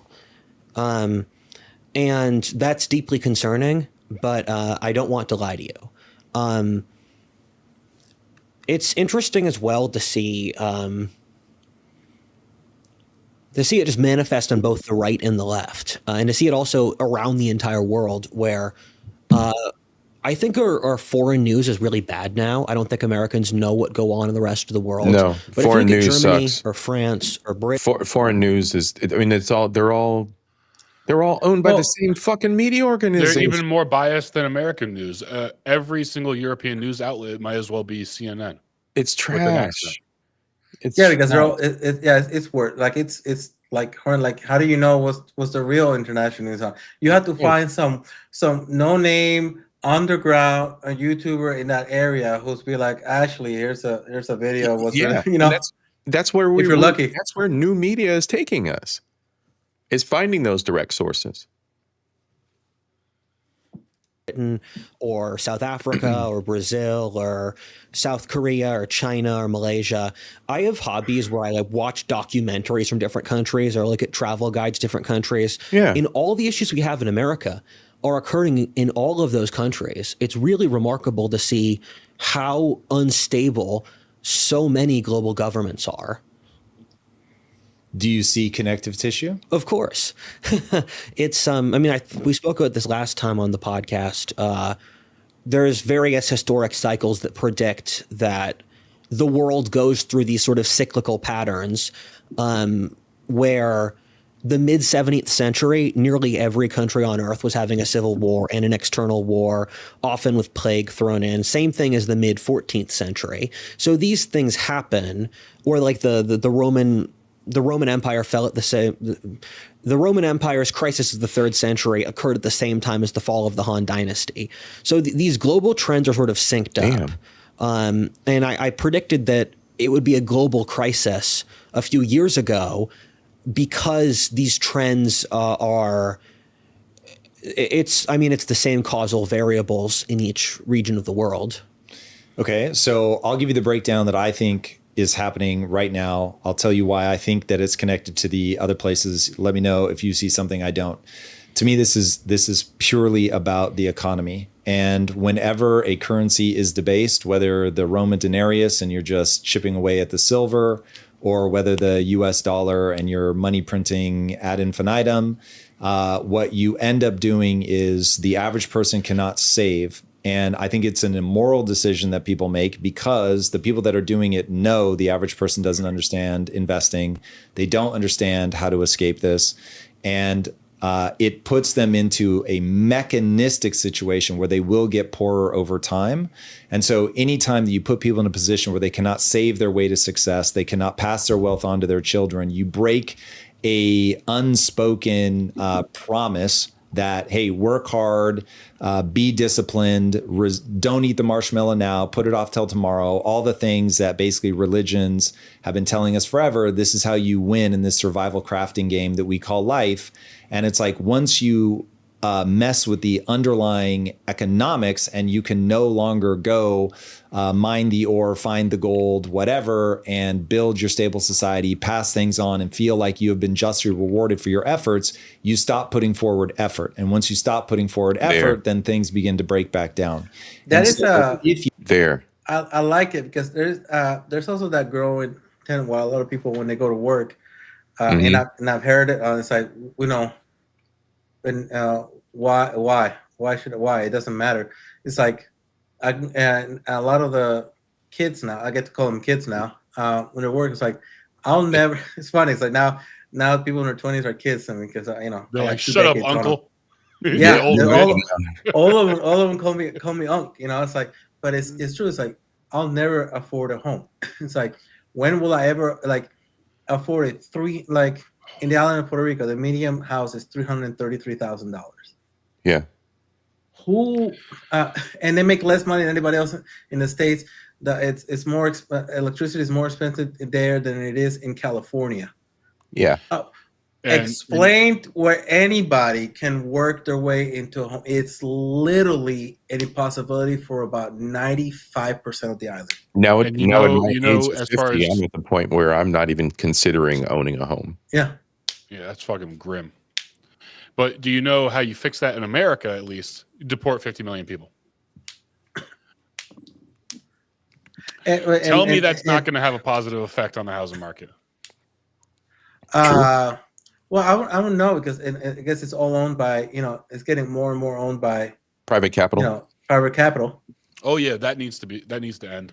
So they need to end that shit immediately. It's all owned by private make capital. it explicitly illegal for private companies to own single-family homes, and all single-family homes that are currently owned by a private company, we need to give them an extremely short period to sell, a period that's so short that it's a punishment. Like, give them 90 days to liquidate dump their portfolio and force them to sell for pennies on the dollar. And here's the problem with that too. It's like there was that big tech company that was found to be doing fraudulent hiring and so on. That was completely illegal. It was illegal, not just unethical. It was completely illegal. That would send you to jail. They were fined something like, the biggest thing on it is something like, it was like 10. It was like, oh, we're gonna fine them $10 billion on it. They made 420 billion. Yeah, it's a splash in the bucket. Again, that's another piece of legislation. All government issued fines to publicly traded companies must come in the form of a percentage of their market capital of no less than, let's say, 5%. So if you're $100 billion company, you can never be fined less than $5 billion. Take it back to the 50s, bro, because a fine like that on a company like Apple or Google would absolutely devastate them. Well, not even that, but who's going, like, all the congressmen, I think they're all stock, they're all inside trading, inside traders and special interest. None of it will ever go through. Like, it's just we need a soft revolution. We do. I do think we'll have a revolution. I don't think it will be a bunch of guys with guns. I think it will be democratic, but in the sense where it's extremely radical. We're going to get people in here. We're going to be voting for people where deporting 50 million people is the moderate position. Yeah. At least that would be very nice to see. You have, like we do right now, where people are like, oh, Tom, what are you talking about? It's no big deal that we're money printing. All the countries are money printing. Yes, motherfucker. And that's why we have problems in all the countries, because you are breaking the physics of the way that this game works. And the second you break the physics, or is it on purpose? I've always wondered, like, all right, this sounds retarded, but follow my logic here. Go for it. What about money burning? What if the government just said, hey, listen, we're collecting whatever, $6 trillion a year in tax revenue. We're just going to start burning $5 trillion a year. Like, literally, just if it's in a digital form, we just delete it. If it's in a paper form, you burn it. Wouldn't that be deflationary? No, because all that stuff is tied into you have to do it digitally, because all that thing is tied into bonds, debt, and so on. So it'd be the same way if you were to say, I'm going to liquidate. It's like saying, why can't we just liquidate all student debt? I guess paying the loan is burning it, really. Yeah. So if we liquidate all the student loans right now, it's over $1 trillion, right? That's not deflationary. Well, that's different. The student loans are held by individuals. But everything is held by. But everything's held by something, though, whether it be a foreign country, whether it be tied into something.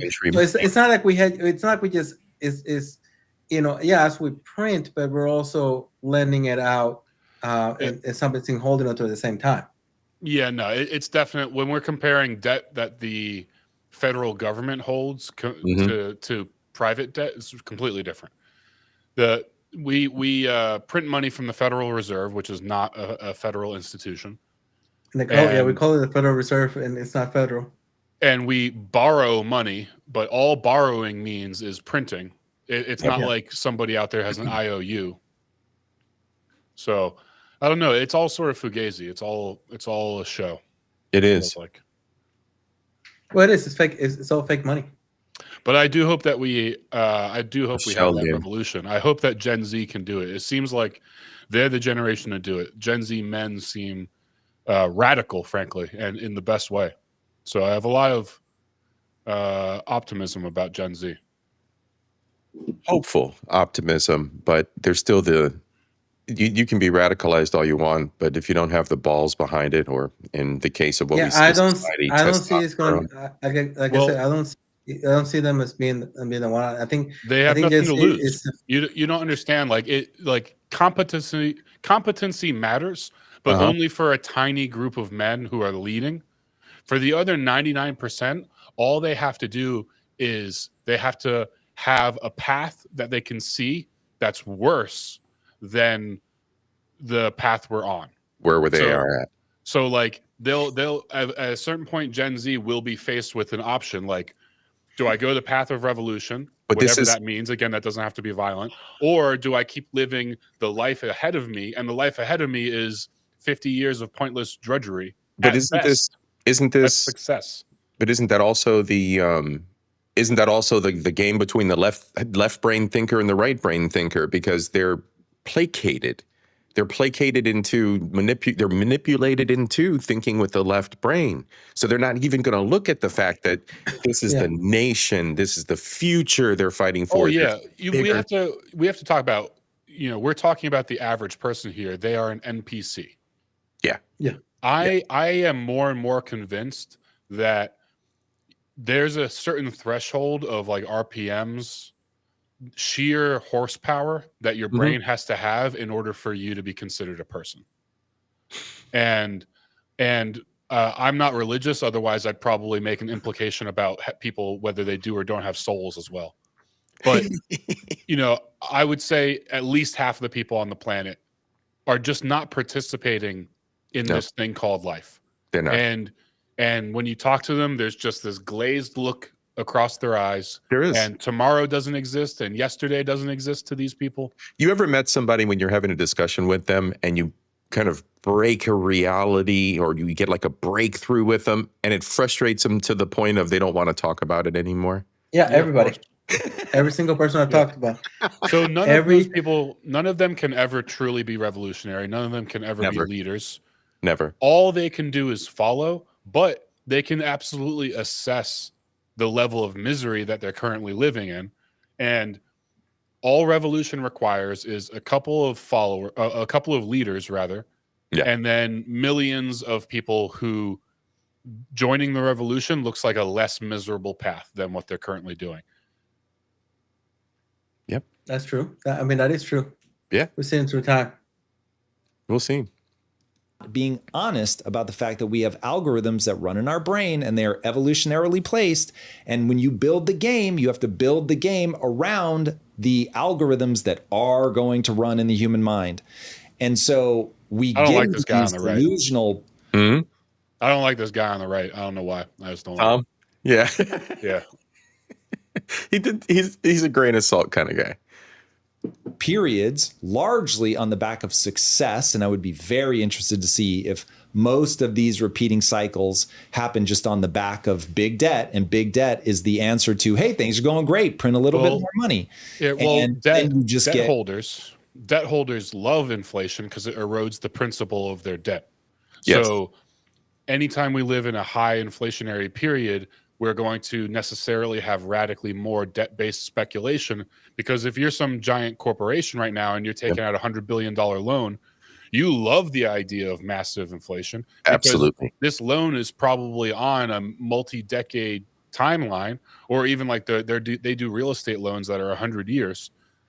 You're happy as a pig in shit when you hear about how bad inflation is, knowing that you have a 100-year loan with the principal that's being eroded at an accelerated rate. Yep. Absolutely. Caught in this needing to print to keep it going, all of your economy becomes a Ponzi scheme, and then finally it hits a tipping point, it breaks, and to your point, line go up turns into line go down. And that's why you're going to see this stuff happening in a whole bunch of places all at the same time. Because if Looks you bored as hell. Yeah, his mind. You can tell his mind's already 3 steps ahead of Tom. Yes, in a globally connected world, in the way that we are now, in the way that we were in the moments that you're talking about, once that debt gets out of control, like it's going to spread like wildfire. Hang tight, because if you run a business, this could be the most important 60 seconds of your week. All right, y'all know. Does this guy have like 15 advertisements in a 1 hour long video? The history of inflation. Yes. He's got his whole. He's a life coach type dude too, so he does all fuck him. that. That's why I don't like him. I hate life coaches. It's weird that we have life coaches. Like, right. It's about a snowball's chance in hell that guy's been through what's necessary to tell anybody else about life. Like, how many divorces, how many business have you draw? Like, how many? From a psychological standpoint, he might help a few of these assholes we've been talking about in society. But other than that, yeah, I'm not, like I said, grain of salt with Tom. Respect, Tom. With the history of political crises, it's really good. And it says exactly what you said. Political crises, what was the book? It goes through The Great Wave. Yeah, David Hackett Fisher. He always recommends that author. I need to start reading his stuff more. Okay. I've heard him mention him before. Relating the history of inflation over Western history with the history of political crises. It's really good. And it says exactly what you say, where over these rhythmic periods of political crises in Western, and the Turchin data says global history, inflation's correlated with political disturbances. And you don't see this kind of inflation not have political issues. We talked about last time, French Revolution, 30 Years War, Black Death. I would connect the cultural issue with Mouse Utopia. I think the political and revolutionary whatever crisis is of economic origin. I think Mouse Utopia is of cultural origin. Okay, so that's a good point. Mouse Utopia speed run for people that don't know it. If you create a situation where the mice have everything they need, plenty of space, plenty of food, they end up imploding. They end up stopping having children. They end up killing each other. It's wild. Do you, like, if you had to shorthand that, would it be something like this? When there is no adversity that you have to face, you turn inward. When you turn inward and become self-obsessed, that you're no longer thinking about the group, what's good for the group. You're no longer disciplining yourself. You're no longer like reining in our worst impulses. Does that sound familiar? That sounds like society today to me. Yeah. People are selfish. They're self-concerned. They're not reining in impulses. Yeah. Yeah.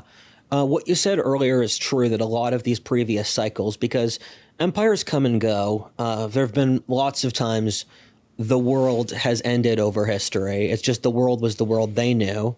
And that's a lot of cases.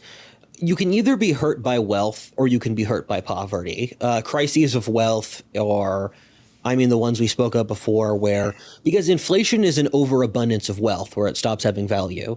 Crises of poverty are situations like in Africa in the 19th century, where you have mass famine and migration, or the Huns, the barbarians coming out of the grasslands because they need to conquer outwards. As I like to say, you're going to die anyway, so it's better to die rich than poor, where you're going to have problems no matter what you do, but it's better to have more interesting problems. That's kind of what's happening here. And things have been too good for too long. Yeah. Okay. Yes, I very much agree with that. My privilege. That goes the picture of privilege here in America, right? Well, yeah, I think talked about a lot about that. Yeah, when what is it that when things are so comfortable, we create our own problems. And that's the whole the Mouse Utopia experiment. That was actually pretty interesting. Yeah, we're all familiar with Mouse Utopia. Yeah. Yeah, absolutely. some people need to be chased by a lion. And by that, I mean, really, we all need to be chased by a lion. There needs to be some adversity. Adversity is the thing that's going to keep us disciplined. It's going to keep us focused. It's going to keep us cooperating, all the things that as a species. See what we've done too. Like we say like adversity in America is a snap check. You're getting help. Adversity on an island? What's adversity look like in Puerto Rico? How do those SNAP benefits translate over there in Puerto Rico? What SNAP benefits? I mean, you got St. Lucia. What SNAP benefits? Dude, you have to figure it out. It's like figured it out. Yeah, they ain't. I mean, why don't you guys just have more money? It's simple. They're perpetually right. find out. You're right. That's the problem. We only have more money. God, didn't you ever think of that? Just print money. I never did. Jesus. Oh, we're not allowed to because we use American dollars, so we're not allowed to. That's the first thing they did. We changed. We were using the Spanish dollar, and then they took it out immediately, making everybody's crippling everybody's income to a 10th, literally overnight. They're like, oh, by the way, we're changing all your dollars today. Oh, now you're all poor. We're poor. Land. Yeah, and we were from poor. You're going to work your land that was yours. Yeah. It's like, oh, what? The Spanish let you own land? Crazy. No more of that. That's disgusting. Okay, so help me understand how this ties specifically to the left. You did a video called WTF is going on with the left. What is happening? What do you see there? Why was that worth a video, and why is it one of your highest performing videos? It's one of the highest performing videos because it's politics content, and politics content is always the one that does best because, and I get it, like, it's perfectly reasonable to care more about the things that affect your daily life than... What's interesting, though, I didn't take that video to be overtly political. It certainly is talking about a political class, but you weren't talking about policy or anything like that. Yeah. You were talking about a mindset. It's socio. It felt more culturally... It's socio-political. To me. Did that one feel overtly political to you? The reason I say political is that when I make these videos with... you met Merrick and my editor and whatever, I subdivide the videos by subtopic. So I'll have I'm going to let them cook. I'll be right back. Political subtopic, I'll have the anthropology subtopic, I'll have the history one. So I jump between them. So in my internal mental, I put all modern things in the political category. Got it. So I put everything like Incel Revolution or that video or Will America Have a Civil War in the political box. So that's why I say it. You could move the categories around and I wouldn't care much. But the thing with the left is they're in a weird place. One of the things people don't notice is that the different sub-coalitions of the left are fraying, where... For example, the TikTok viewers don't trust the NBC, CNN viewers, where there's been a generational rift on the left, where the Zoomer left really does not like the Boomer left, because they see the Boomer left as the capitalist oppressors. So they've stopped listening to their paymasters at DNC, and then instead they follow accounts on TikTok and Instagram that have no factual basis. So they are the people who are turning up the throttle for violence. And it seems nearly every day, at least in my feed, leftists are calling for violence in one form or another. And I think the NBC, CNN left don't really know what to do with this, because on top of it, they've built out their ideology and coalition in a certain way that they can't back down. They fired all the reasonable people like a decade ago. If you've made it this far into the left, you cannot be reasonable. They've removed any way they'd change their ideology, but the American people have sort of seen through it enough, and they've lost all of their flexibility. Look at the presidential candidates. I don't think anyone who the left is pushing as leadership, either for that or for a variety of things, they're so lacking because the left has pushed this culture of inauthenticity for so long. That's their core issue. So if their core issue is pushing an agenda of inauthenticity, would becoming authentic solve the problem? Like this feels, I don't know how to make that. As I said that, I thought I should take that back. They have lots of core issues. I shouldn't say that they have one. They have several that are eating them alive. But I mean, doesn't this really go back to, if you were right in the beginning that this is a Marxist thing, that was the first thing you went to when I asked my first question. And then I said, okay, this all makes sense if and only if that group is driven by envy and a desire for control, and you added power and money to the equation. It's like, okay, yes, that all makes sense to me. When I look at the far left, there are plenty of people that I wouldn't put into this box that would self-identify as left. But when I look at the far left, they don't make sense to me until I clock envy. Once I clock envy and control, like, oh, they just want to be in control, and they want to be in control in a like spiteful way of, I want to tear this down. I want to stop people. They don't have a clear vision of what they want to build. It's a like anti-against movement instead of a for or a building. If you were saying that was a problem, I'd be like, yes, that maps to what I see in the world. Does that seem accurate, or is that a misread from where you're at? So the reason I said inauthenticity is I was thinking, what's the core issue with the left changing strategy? And the issue is they live in such an artificial world, they can't relate to other Americans or know what they did wrong. They're in an artificial world because they're telling each other a story about what's happening that isn't accurate? Because their way of life is in direct opposition to what humans would normally do. Where if you're in an environment where men have certain biological urges, women have other certain biological urges. If you're in a society which doesn't let you think about them, you're going to constantly be feeling a sort of internal jostling between your social performance or your internal self. Or in the left, they have enormous amounts of aggression and hatred, but they say that hatred is the worst possible trait. So on top of that, they've cut out any sort of new ideas. Tell somebody on the left that there's only two genders. Yeah, it's just. I mean, how authentic are you as a human to fuck with that topic? A huge percentage of liberals in this country still think that Donald Trump called all Mexicans rapists and murderers. And everyone in the country has seen the video. And so that means that there's tens of millions of people who can see something and explicitly deny reality. Again, they are NPCs. They're not NPCs. Like real people. They're not serious people. They don't actually think about the world around them. And they're probably not capable of that. Yeah. Left brain thinkers. They're easily controlled. Or even aesthetics. There's no good new left-wing art because they've sort of cut themselves off from everything that's not ideology. So at this point, they're just so deep into the cult, and the cult has so much programming that they can't program themselves out of the cult. Out of curiosity, so I like this idea of biological urges. I think that one of the things, as somebody who came to politics very, very late, I felt like I was the kid saying the emperor had no clothes.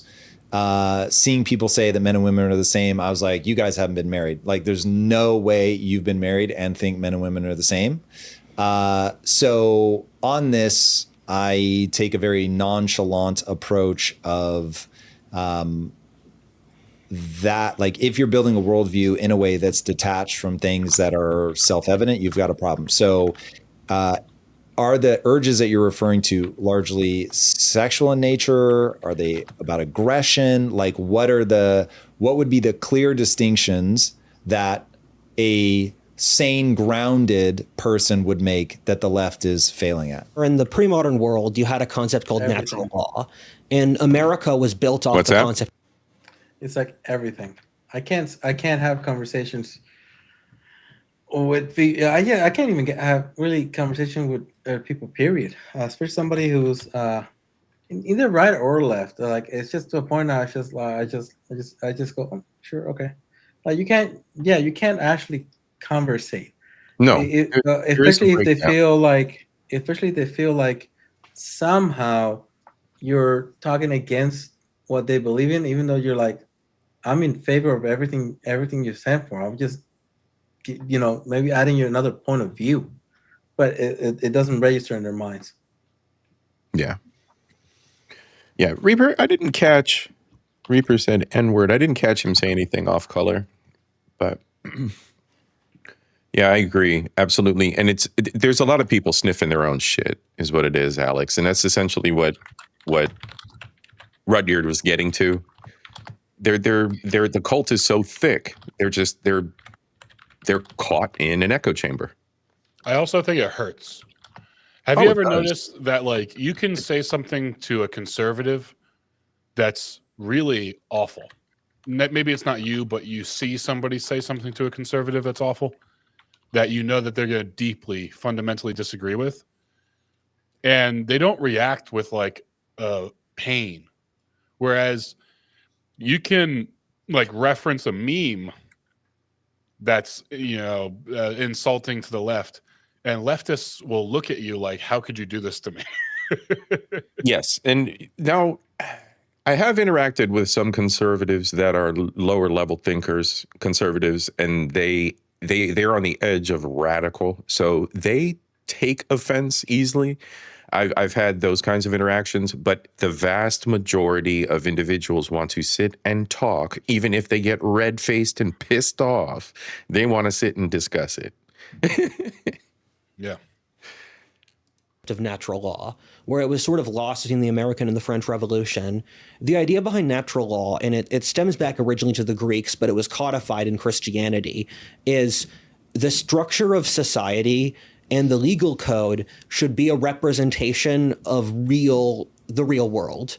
And so when they were doing various things, like setting up the American Constitution, they were saying, we're going to build this system working with human nature. And their idea was, we're going to work with God's reality, because if you lie against it, you're going to get punished. And so when they set up the checks and balances, their idea was that humans are naturally greedy and selfish. So let's make a system where if humans are greedy and selfish, it works for the society in general. And that's same with capitalism, with science. You're working with an accurate understanding of human nature. And the reason that basically every other society besides us had sexual norms is because of natural law. But it's not just that. That would be a simplification, where social class is to agree natural law, same thing as a legal structure, same thing as how a society wages war. And I dare to say this, the liberal mindset has used the word freedom as a way to throw all these biological and normal things out the window, and to manufacture socially whatever their delusion and feelings feed into it. Where St. Augustine had the principle of just war, which was there are certain conditions under which war is okay and others where it isn't, because they had a sense that there's human nature and it's best to work and that's sort of like the range.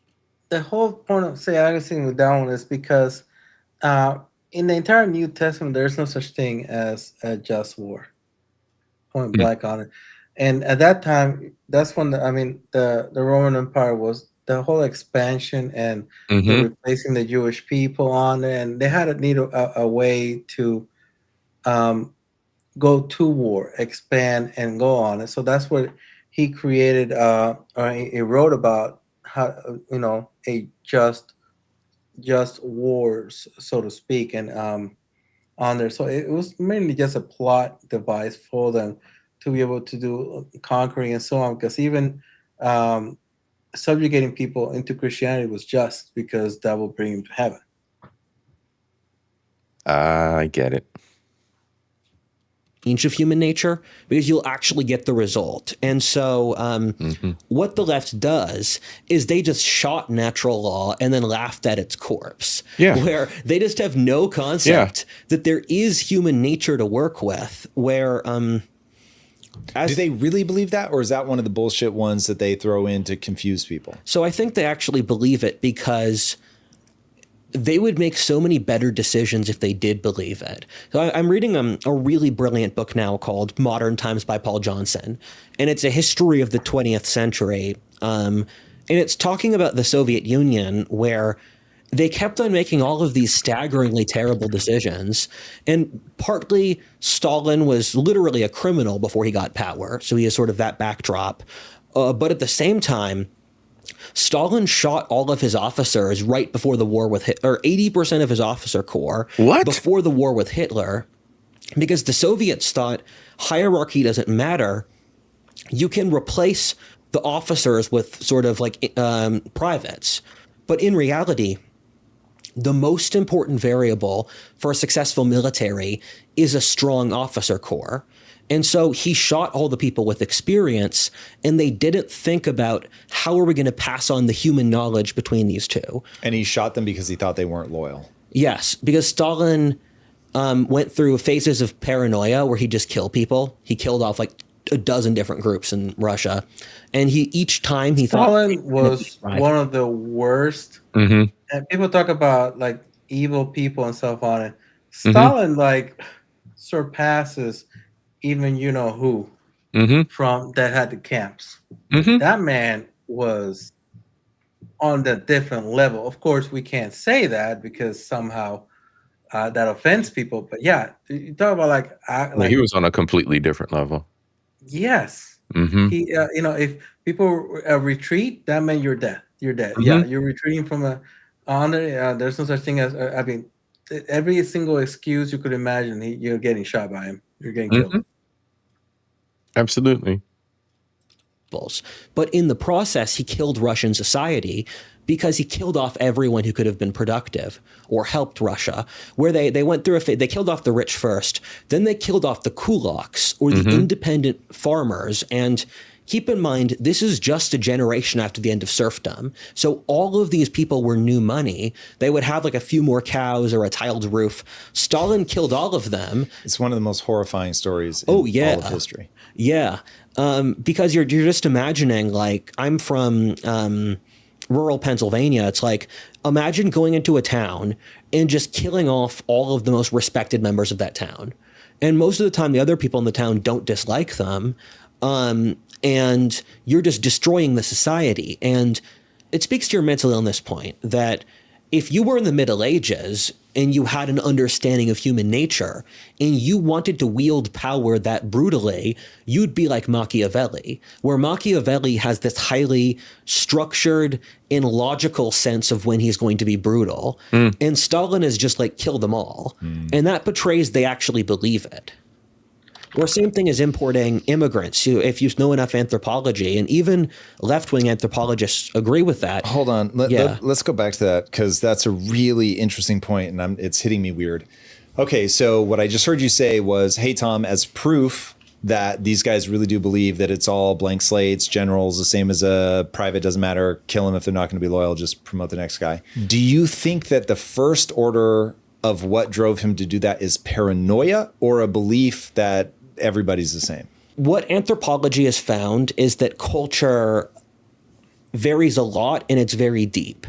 It's sort of lots of implicit stuff where there's still a significant amount of cultural differences between different sort of different subregions of British Americans from hundreds of years ago, as well as different groups of white American. So generations later, you can still see if someone's culturally Italian or Irish American from a variety of things.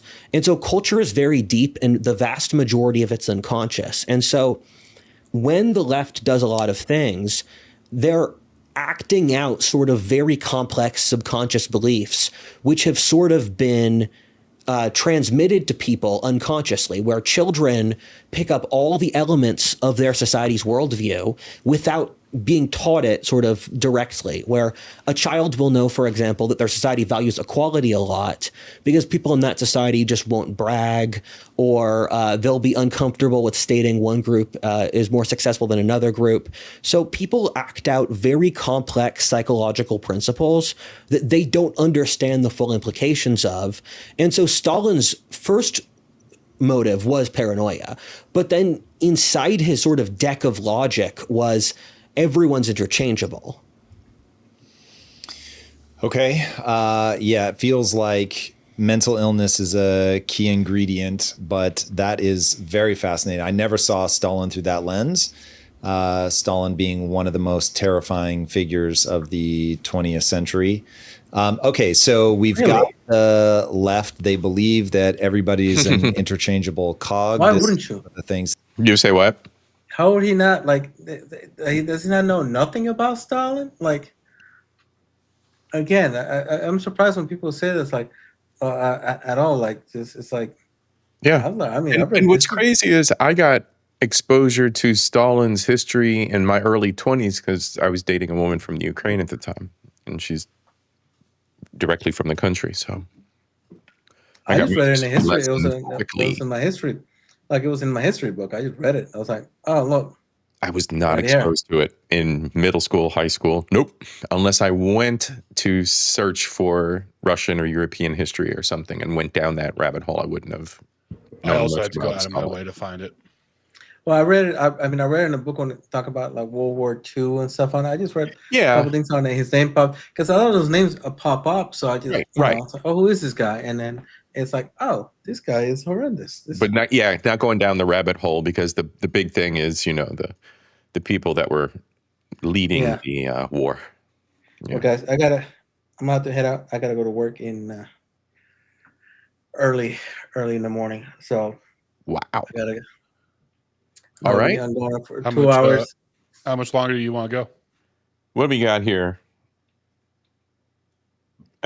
He's got 31 minutes. We got about a half hour to go.